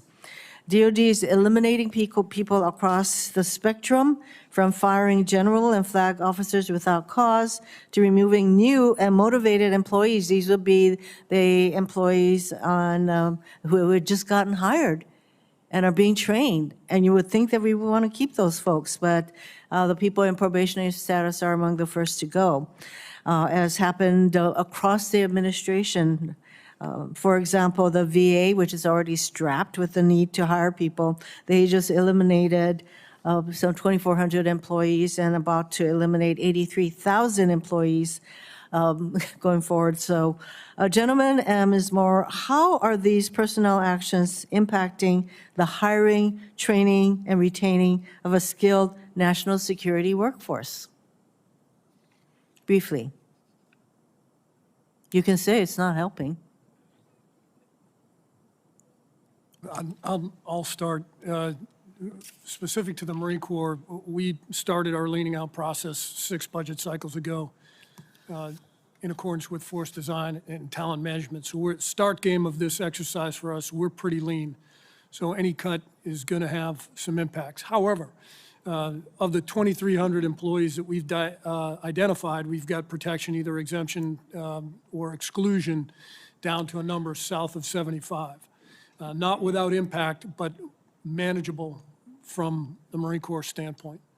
What I'm also concerned about is the exclusions or exemptions for a hiring freeze. We lose about 7 to 10% of our civilian workforce just through natural attrition each year, so we have to figure out a way to replenish that, or the number will just keep going down. Well, hundreds of thousands of federal employees are being fired. These firings are not based on any kind of a job performance evaluation. So it's going to happen to the DoD, I would say. And so anybody else wants to weigh in? I'll just connect to our last exchange, Admiral. ranking member. The shipyards are exempt from the probationary employees, and they're exempt from the hiring freeze. So we are trying to shape this in a manner that allows us to continue the most important work as we work through guidance from the administration. Also exempted from the hiring freeze is the Military Sea Lift Command, an important force for us to maintain our fleet. So I think those are efforts on the services part to manage this. Basically, all 3 of you are needing to identify some very critical people that you want to make sure that these firings do not hit. Is that what you're doing? Yes, Senator. Thank you, Mr. Chairman. Thank you, Senator Hirono. I'm going to finish this line of questioning with you, General Spain, on the CR budget flexibilities and specific, if you can get there, and then Air Force recruiting and lessons learned, and then Ms. Maurer, I'd like you to answer the same question as well. Mr. Chairman, thanks for the question. We talked a little bit in the opening statement about the bad, but I echo the comments from across the table on top line restrictions. Flexibility, in my mind, really comes down to treating our readiness accounts and quality of life accounts in terms of MILCON and FSRM with the same flexibility as operations. The readiness impacts within those accounts have the same deleterious effect across the force as stopping current operations. And so by allowing flexibility across the pillars of those readiness accounts, that's manpower, infrastructure, flying and training, and parts and supply, we can mitigate some of that risk that comes along with the CR. From a recruiting standpoint, the Air Force is above glide slope on our recruiting goals for the year. We increased the number by 20%, and in fact, we're still above the 20% increase. And we have the largest delayed entry pool that we've had in 10 years and the most recruiting that we've done at this point in the year in the last 15 years. So we're in a good position. Are there lessons learned from what you did to get over that hump? Yes, sir. So we have increased the number of recruiters. We've increased the training, which reflects some of the things that were said before. I don't know if I was a recruiter when I first started out in the Air Force waiting to go to pilot training. It's a tough job, and you need the right people doing that work, and we're bringing the right people in, and we're training them even better than we had before. Great. Ms. Maurer, do you have any views on in general, the line of questioning that I've been going through on CR, but in particular, we've heard the challenges of that, but in particular, what I want to hear from you is your sense on flexibilities that I know that we could provide more in the budget to give our services the ability to address some of the challenges that you put in your report, but also give them flexibility that if we have to, and certainly I wouldn't advocate for it, but another CR, another kind of budgetary constraint issue, that they have more flexibility to address them. And then also if GAOs looked at lessons learned from the recruiting kind of challenge that we had over the last 3 or 4 years and how that's come about, what are those? Sure. Thank you for the question, Mr. Chairman. On the issue of CR, talking about a full year CR makes me think back to work that we did over a decade ago looking at the impacts on sequestration. Obviously, it's a little bit apples to oranges, but we issued a report 2015-ish that looked at how sequestration impacted DOD. And at that time, we had a recommendation that DOD collect the lessons learned from sequestration and stockpile them in case they needed those lessons later on down the road. 2017, we reached out to the comptroller's shop. They said they had taken action to implement that recommendation. So that's sort of a takeaway item for the department, is to look back at what DOD did back in 2017 in terms of lessons learned on sequestration and see what, if any, of those lessons can be applied to today. In terms of flexibilities, we've heard a lot, in my teams, I've heard a lot about the types of flexibilities that the generals and the Admiral talked about today. Obviously, GEO tries to stay a little bit agnostic in terms of specific flexibilities, but what I will say is that whatever flexibilities are offered should be directed towards ensuring the ability of the services to meet the readiness challenges that they face. I talked about earlier in my opening statement, there is a significant imbalance between resources and mission, and so that anything that can be done to help bring that into better balance would be very helpful. In terms of recruiting, we're very encouraged to see that the recruiting numbers have come up. We've issued a whole series of reports in areas where the services have critical shortfalls in the number of people they need. So, for example, at the Navy, for every 6 sailors that they need for the fleet, they only have 5 assigned. We found deficiencies in the number of air defenders. The Space Force has a really good force generation model, but they don't have enough guardians to actually carry that out, much less on the civilian and the contractor side. So that the improvements and the change in the trend line in recruiting can be helpful in that regard. In some of our work on recruiting, we think it's important for the different programs, the different services, to get an understanding of what is working, what isn't working, and then double down on the things that are working and then share those lessons with each other. That way you'll get a better outcome. No, I'm going to submit questions. Okay, great. Thank you on that. And I still have a number of questions. Senator Hunter, do you want to do another round, or do you want to submit questions? But I will I'm be going to submitting. stay for a while since submitting. I have all these very important members of our military, I think. I will be submitting. Sorry. I'll be submitting questions for the record. Thank you very much, Mr. Great. Chairman. Well, let me continue with some additional questions. General Mingus, one of the things that I want to try to nail down is, my understanding is the top line number for the end strength of the Army was reduced because of the recruiting challenges. We almost had to do it in a forced way. Now that we've met these numbers again, and you have almost a surplus, will you be requesting from us? And do you have the flexibility to increase your top line to a certain number? What's your flexibility on that? Because I'd like to see it if you need more funding to get to that higher top line. I think we'd all be certainly willing to provide it. But what kind of authorities do you need to get back to a higher end strength when the reduction in your end strength was actually a resultant function of the recruiting challenges? Now that you're going in the positive direction, we want to take advantage of that to increase your end strength. What do you need? Money, authorities, both? Thank you, Chairman. Money, yes, in the MilPERS account, because what we asked for in this year's budget was an appropriations for an end strength of 442,000.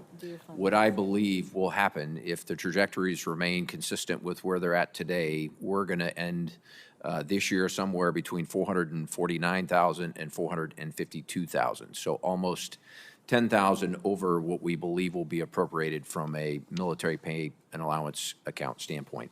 So there will be a deficit there that we will have to come back and ask for help. Okay. On the authorities. I would strongly encourage you to do that. Nobody wants a smaller Army, and the fact that you had to shrink due to recruiting challenges, nobody wanted that. And now that you're fixing it, we need to reward you, in my view, to get back to a higher end strength. Yes, sir. And for authorities, the Secretary of the Army, all the service secretaries can authorize a 2% deviation from what the NDAs. So that would put you at about 451. Okay. So we think unless it goes above that, we will be okay on authorities. Okay, great. General Mahoney, I want to go to a topic you and I and the Commandant have discussed a lot. That's where we are in force design. And, you know, very innovative Marine Corps initiative, started with General Berger, but not without criticism.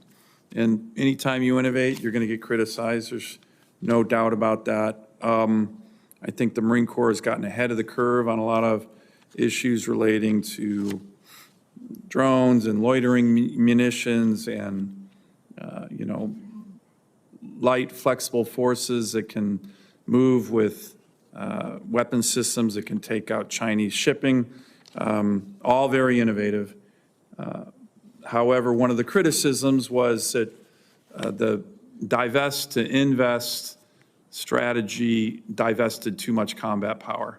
In the Marine Corps' primary mission of a 911 force with amphibs to go anywhere in the world at a moment's notice to kick in the door with sufficient combat power was reduced. And a lot of criticisms came from, you know, within the family, retired 4-stars and retired commandants and retired very well-respected Marines. So that's a difficult balance. I remember a hearing that we had a couple of years ago on force design where, you know, I asked one of the top Marine Corps officers, hey, look, you do an amphibious invasion and then you get 3 miles in wherever you are and you have to cross a river. Wait a minute. The Marine Corps got rid of all its bridging equipment. How are we going to cross a river? The answer, I think, if I remember, was we're going to call on the Army. Now, I love the Army, but in the Marine Corps' tradition, calling on the Army was not something that we typically have done. So where are we on the balance? Where are we on things like bridging and route clearing? Where are we on things like artillery, infantry, which we cut, the Marine Corps cut a lot? And do you still think this criticism, which came from some very, very well-respected Marines, is legit? Are we recalibrating a little bit in terms of we want an innovative Marine Corps, but we do not want to get rid of our 911 capability, kick in the door anywhere in the world and bring significant combat power to bear anywhere? And what's the balance and how are we doing on all those things, General? Yes, Senator, we've talked extensively about this. And if you remember where the force design journey started, and that was with the statement that we are not manned, trained, or equipped for the future fight. That's something tough for a Marine to swallow. That's what generated the shift in some of the design elements of our force. We believe that we're on the right course based on operations extant today, based on experimentation that we've done, based on what the COCOMs demand. That having said, our Commandant is his top priority, in fact, is to balance that modernization, if we put that in the modernization bin, although force design is modernization, talent management, training and education, and logistics. We'll put it in the modernization bin with the ability to respond to crises. We've talked about the dearth of amphib shipping. That's significant. I believe it's strategic to the nation. As far as organic combat power goes, we divested of heavy armor. We do not believe in the situations that we were faced that we need organic heavy armor for maneuver or maneuver support. We believe we have enough artillery, both rocket artillery and cannon artillery, for the problems that we will face. We believe that we have enough engineering and engineering support. You brought up bridging. What we have found at gap negotiation, gap crossing, is a shortfall, and we have divested of bridging equipment, frankly, that was too heavy and logistically unsupportable. So can Marines cross a river if they do an amphibious invasion and find themselves 3 miles inland and have to cross a river? So there are other ways to negotiate a gap, Senator, you know that. But as far as bridging goes, we're looking at more expeditionary solutions. And this circles back to your point of recalibration. One of the things about force design, I'll try and keep this short, was that it immediately admitted to being wrong.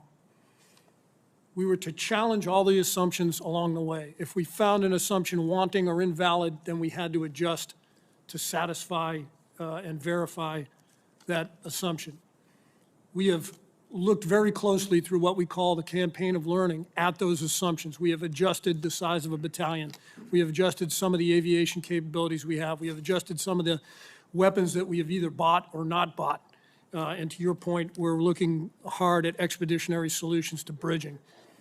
As far as joint support, frankly, I'm less concerned about the Army providing an M1A2 for us as I am about us as a joint force being able to project, set a theater, and sustain a theater from a joint perspective. Great, thank you. Senator Hirono. Thank you, Mr. Chairman.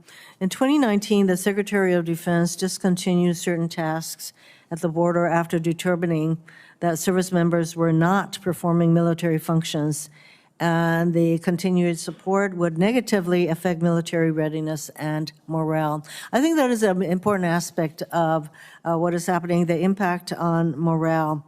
General Mingus and General Mahoney, how is this deployment, the current deployment, any different from 2019 when DHS was asking your units to perform the same non-DOD tasks? Thank you, ma'am.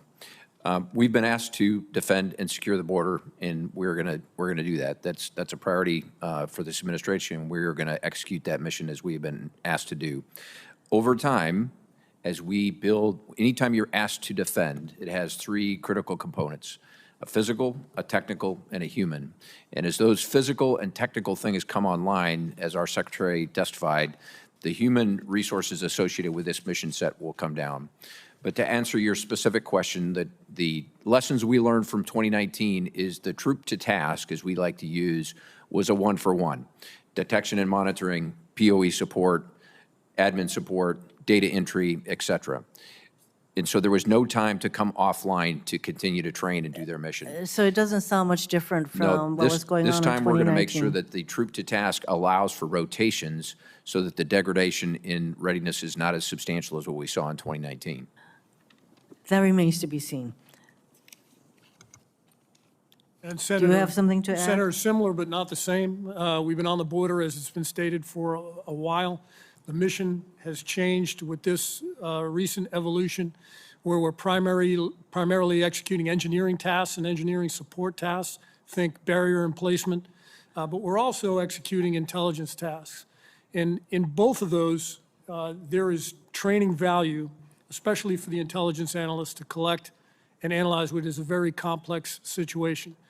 But as General Mingus brought up, anytime you have 10 essential tasks and you're only training to 1 or 2 of them, you have to figure out a way to either accept risk in the tasks that you're not training to, or to figure out a training plan. And maybe unlike the Army, even before we had a rotational basis where we could plus up the skills in the tasks that weren't being performed, and we'll manage the same way.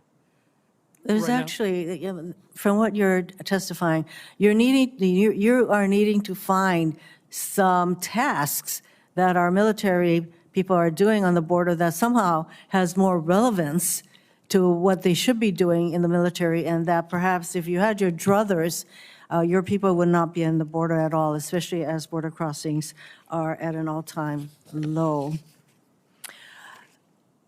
During the NORTHCOM posture hearing, General Guetlein said that units deployed to the southwest border get only 1 dedicated training days per week.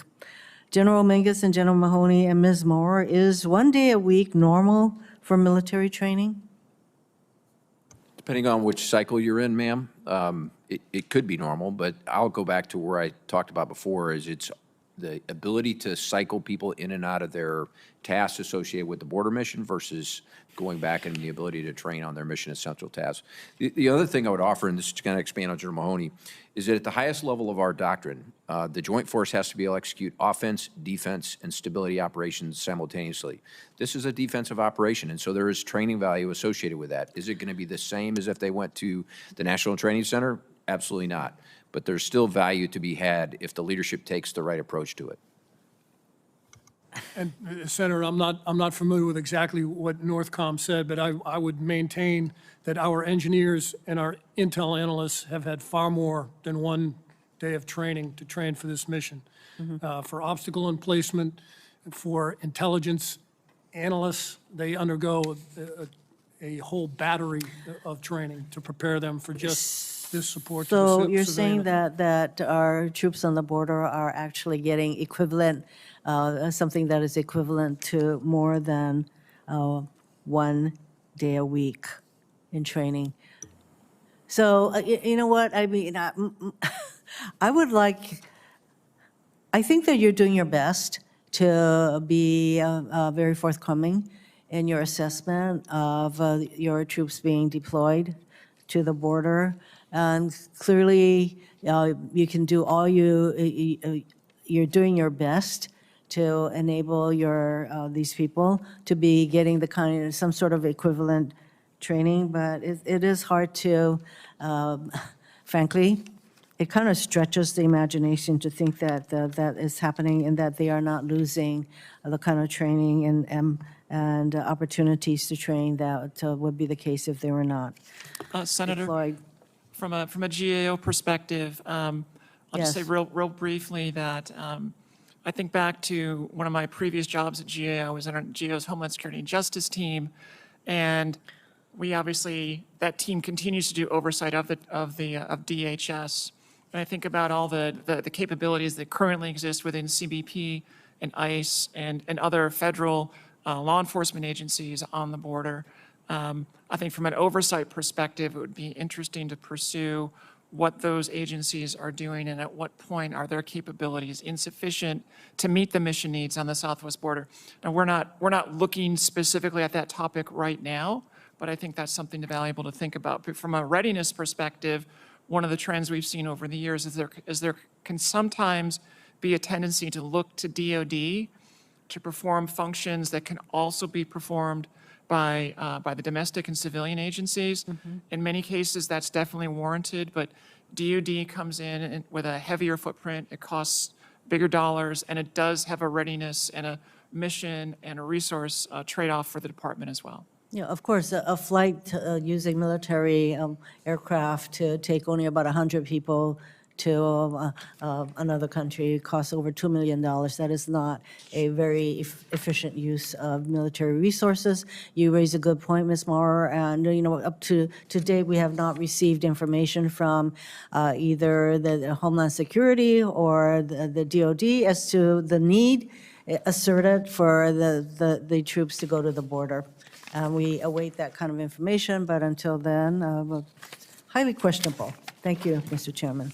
Thank you, Senator Hirono. I'm going to wrap up here with just a few more questions. Again, thanks for the patience. This has been really good, enlightening hearing, and I appreciate all the witnesses' testimony and frank discussion of our readiness challenges. General Spain, I'm going to turn to you a little bit on contested logistics. Ms. Maurer talked about it. We all deal with it, all the services, but the Air Force, I think in particular with its tanker fleet, is particularly challenged because tankers are so important. The previous Secretary of the Air Force committed, after the Chief of Staff of the Air Force and many others over the last several years, we're going to be moving more KC-135s to Eielson. But what is the sense of your tanker fleet writ large, and how can we be addressing that? And can you commit to me to keeping that timeline on getting those 4 tankers? I think one has already been moved to Eielson, but we need 3 more with over 100 5th-gen fighters in Alaska. As you know, our Air Force is doing a fantastic job, real-world missions, very regularly intercepting Russian Bear bombers in our ADIS, Chinese and Russian strategic bombers in our ADIS. Our military, our Air Force has done a great job up there. But as you know, those intercept missions are not easy, and we need tankers. But we need tankers throughout the world. So what's the situation there? Thanks, Senator. I appreciate the question. As you are fully aware, we're committed to the KC-46 program, 89 aircraft on the ramp today, and recent deployments have been wildly successful in their ability to offload gas to a multitude of receivers, both in theater and around the world. For the KC-135, obviously we did some re-engineering and service life extension in the 80s and the 90s that will keep the platform flying for decades to come, but we are also fully committed to tanker recapitalization post the KC-46 program. Right now, we're on track to continue to procure 15 KC-46s a year, and we're continuing to move the tanker recap acquisition strategy forward, and we'll continue to do so. And to your point, we are continuing to move down the path to bringing the remaining 3 KC-135s to Eielson for the reasons that you mentioned. We have some work to do with the department on some notifications, but beyond that, we'll be able to move relatively quickly. Great. Keep me posted on that. That's very important. General Mingus, we talked about the 11th Airborne Division, Arctic Angels. I'd like just to get an update from your perspective on how that unit's doing. I try to touch base with them a lot. From what I can tell, they seem to be very motivated. And now that that's a warfighting headquarters, any other additional personnel that we talked about coming to that unit in Alaska? And then any other thoughts about additional multi-domain task force that you're looking at placing? I know that you were looking at Alaska for a multi-domain task force at one point, but just to update on really the operations and morale of the 11th Airborne Division, who do a great job in my state. Yeah, thanks, Chairman. I know you're proud of them, and we are as well. Their trajectory still continues to move in a very positive direction, both on the suicide front, also on the people side that you and I talked yesterday, but also on the operational side. Multiple warfighter exercises. They just demonstrated their ability to self-deploy in-flight rig all the way from Alaska to Hawaii, jump in and participate in a high-scale warfighter exercise on island just a couple months ago. So from an operational perspective, they continue to improve and get better every day. The other fundamental change that we made in Alaska was converting the brigade in Alaska from a Stryker to an infantry brigade combat team. So that climate, culture, and the identity associated with being light fighters, Arctic light fighters, they absolutely have embraced that. It's turned the corner in that organization, and they are off on a great start. So very, very proud of where they're headed. On the multi-domain task forces, we did consider, but in the end, sir, we did not make a selection to go to Alaska for the 5th multi-domain. Where's the 5th multi-domain task force going to be home ported? Fort Lewis, Fort Carson, Hawaii, Fort Bragg, and Europe. Okay, great. Thank you. Admiral, you and I had a good discussion on ADAC the other day. That's a if you look at a map, it's an incredibly strategic base. It's the gateway to the Arctic. It's much further west than Hawaii. It's kind of a dagger in the flank of China. Can you give me your sense on the strategic value of ADAC and any updates since you and I talked about that? Well, just for the record, sir, we went to look at ADAC from kind of a small, medium, and large warm basing perspective on what we could do in the future. With your support, and we're going to send up a team to engage with the Alute Corporation and the Department of Transportation from Alaska to really understand that to a greater level. We sent 14 ships to Dutch Harbor last year, 2 from the FDNF, 12 from San Diego, so there's a need. Yeah. I happened to speak to Admiral Paparo last night on a number of issues. This came up. We talked about the increased activity by China and Russia in that area, so to me that lends itself to address those types of activities, so we're not having to sail so Right. far to get there. Well, I appreciate that. And again, that's it's not just aircraft, strategic bombers, and our ADAs that our great Air Force is doing such a good job at addressing. It's, to your point, it's Chinese and Russian joint naval task forces in our EEZ up in Alaska. This is happening on a regular basis. The rest of the country doesn't really notice, but we notice in Alaska. We're on the front lines, and we appreciate the great work our service members are doing there. And so I want to thank you on that. Look forward to working with you on that. Can we get to a point? I know it was already discussed in depth, but on the amphibs between the Navy and the Marine Corps, you know, General Mahoney, we talked about the Marines kind of 911 kick in the door capability, but essentially that goes away if you don't have a MUARG that you can rely on. So, Admiral, can you commit to us to work with us in the Marine Corps on prioritizing amphibs? You know, I'm just being frank here. You don't get the sense that if it was a Ford-class carrier or something like that, that the maintenance numbers that GAO has reported would be so challenged. Right now, the recent GAO report stated roughly 50% of the amphib fleet was in poor condition, poor material condition, including 5 out of the 9 LHA, LHD carriers, and 90% of the LSDs. Those are numbers that are shocking, and they really undermine the Marine Corps' ability to do its job. And it's a team, one fight, Navy, Marine Corps, but that's a real detriment. Yes, sir. Thanks for that question. I'm not satisfied with amphibious maintenance or readiness. We are committed to the 80% combat surge ready. In a subset, So that's going to be all surface warships, the 80% idea. Yes, sir. But as a subset, I've asked Admiral McLean, who is the SWO boss, to really do a deep dive on amphibious ships in particular. And there's some things I discussed that we can do better there. But you have my commitment to meet that goal, to exceed that goal, and to ensure that we have a 3-ship ARG ready for the Marine Corps when they embark. As a result of the Boxer and WASP challenges, LHDs, that you mentioned, I directed a study in last April, and I reviewed that study in November, and there's some actions we're taking to get after that, splitting up the flag responsibilities of CNMRC, which is a maintenance command as of today, and C-21. Admiral Bill Green will give command to Admiral Lanneman, and he will be C-21, and Admiral Lanneman will be CNRMC. So focusing on that with that effort and leadership, I think will help us there. But as a subset of our perform to plan for surface ships, I'm going to focus on amphibious ships. You have my commitment. Great. Thank you very much for that. And General, how many MUARGs did we deploy out of the West Coast last year? 15th MU. Was it a full complement? It was not. It was due to the issues with Boxer. Somerset sailed as a single. She was joined by Harper's Ferry. Boxer had to go back for maintenance, and so it was a conga line of 3 ships. I believe they only operated as a 3-ship for less than 2 months.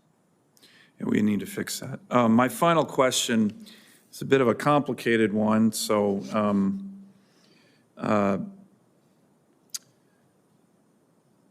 General Guetlein, I'm going to give it to you since it seems to make the most sense, but it's an issue that I'm trying to figure out how we work this, and it relates to the president's vision for a Golden Dome.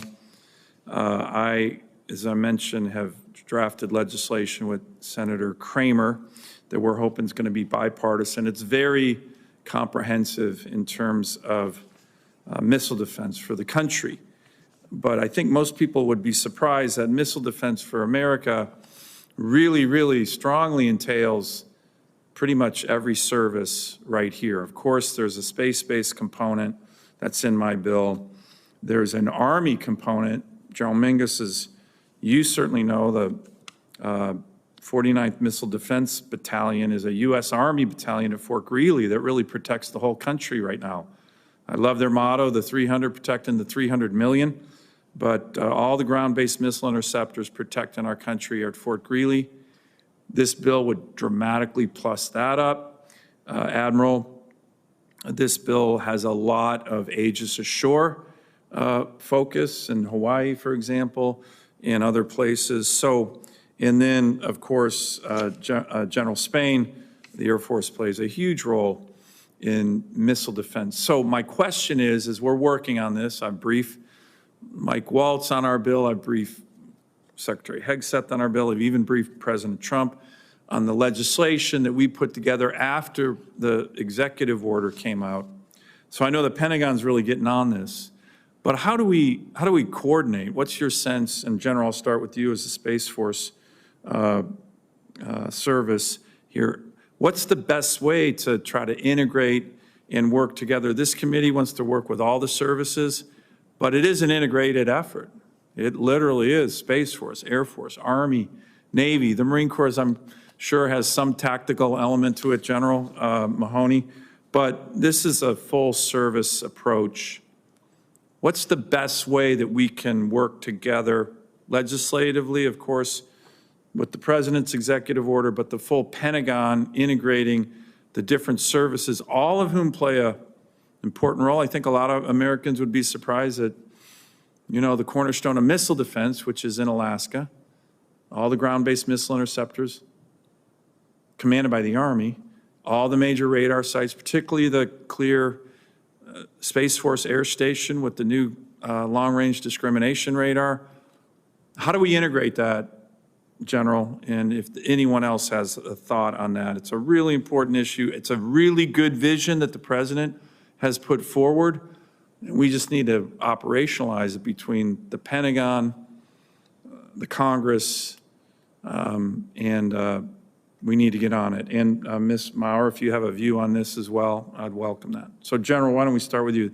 Final question, I promise, but it's an important one.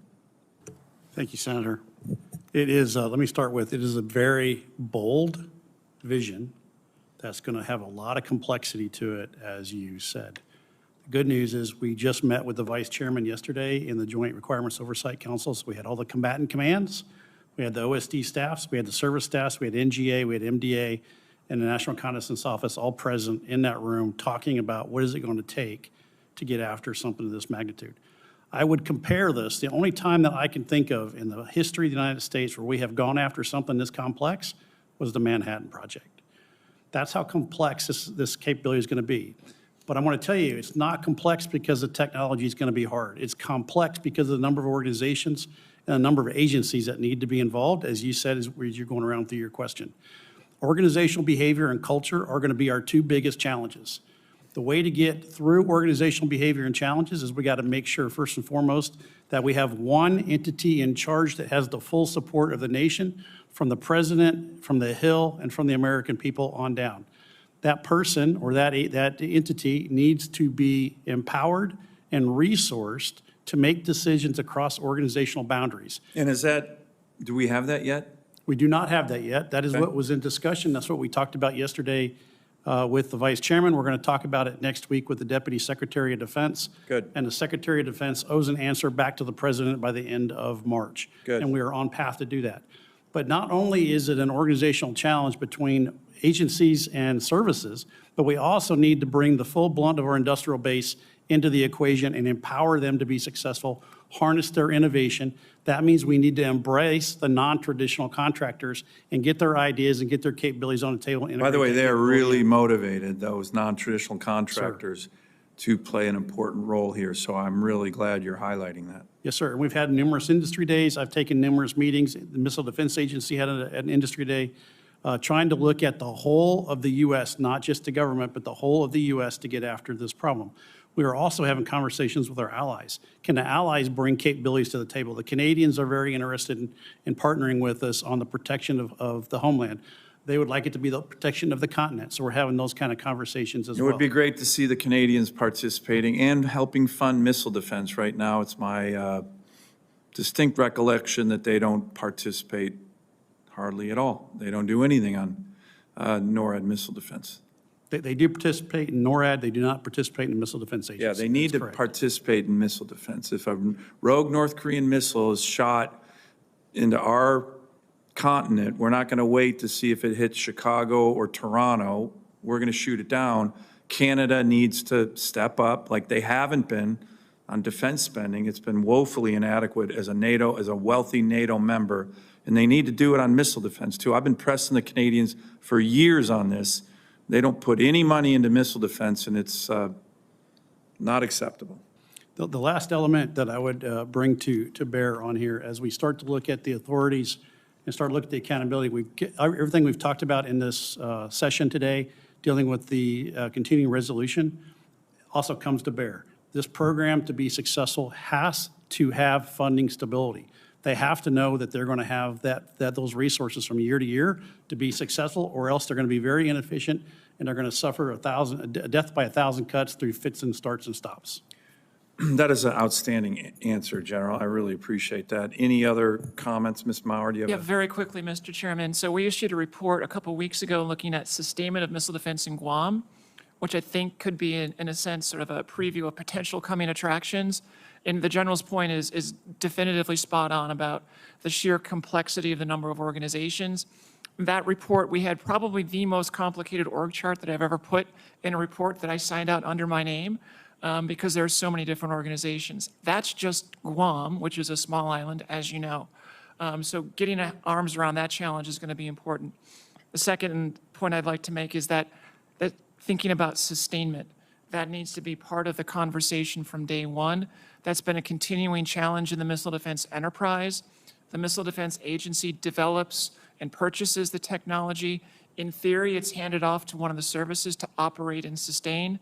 Those handoffs have not been happening in the way that they've been envisioned. In fact, that's one of our recommendations in this report on Guam, is that DoD needs to spell out specifically who is going to do what and how sustainment is going to work for a Guam defense system. Great. Any other thoughts, Admiral? Yeah, I'm just going to offer one thing I talked about in the J-ROC. We can do this. In 2008, we shot down a satellite that was deorbiting full of fuel in 6 weeks. The whole of the government got together with agencies, the science community, and industry, and we made it happen. So we can do this. We just need to do the things that were outlined and provide clear lines at C2 and solid, consistent budgeting, and I'm convinced that we can deliver. Good. That's a great answer. Anyone else on this topic? Yep, General Senator, briefly agree with everything that's been said. The stitching together of the various capabilities will be the key enabler of Iron Dome and Golden Dome. Obviously, the scaffolding of which exists today in Air Force forces and Space Force forces, along with the Army ground-based deterrent. The integrated PEO that we have in Major General Luke Cropsey in our ABMS program and the CJAD C2 program will be the thing that will allow each of the services to connect the effectors, the sensors, and the sense-making capability across all services and agencies. That will need to be a primary focus of this effort, along with the capabilities that each of the services will bring. Good. Well, these are great answers. You know, you have a strong vision from the Commander-in-Chief. The President obviously is really focused on this. He mentioned it in his State of the Union last week. We will be in the budget reconciliation bill that we're working on, the DoD component, is going to have a lot of funding on this. So I think it's a sense of urgency that we all need to work together on the Congress, the executive branch, and General, you kind of laid out a vision and the importance of some key principles, and we look forward to working with all of you and look forward to having that designated individual or agency in charge. I think it's a really important component as well. So with that, I want to thank everybody. This has been a long hearing, but a really important hearing. I want to thank, again, all 6 of you for your service, decades of service to our country in uniform and without, or not in uniform. GAO does a great job. If there are additional questions for the record, my Senate colleagues will submit those in the next few days, and we respectfully request that you try to respond to those within the next 2 to 3 weeks. With that, this hearing is adjourned.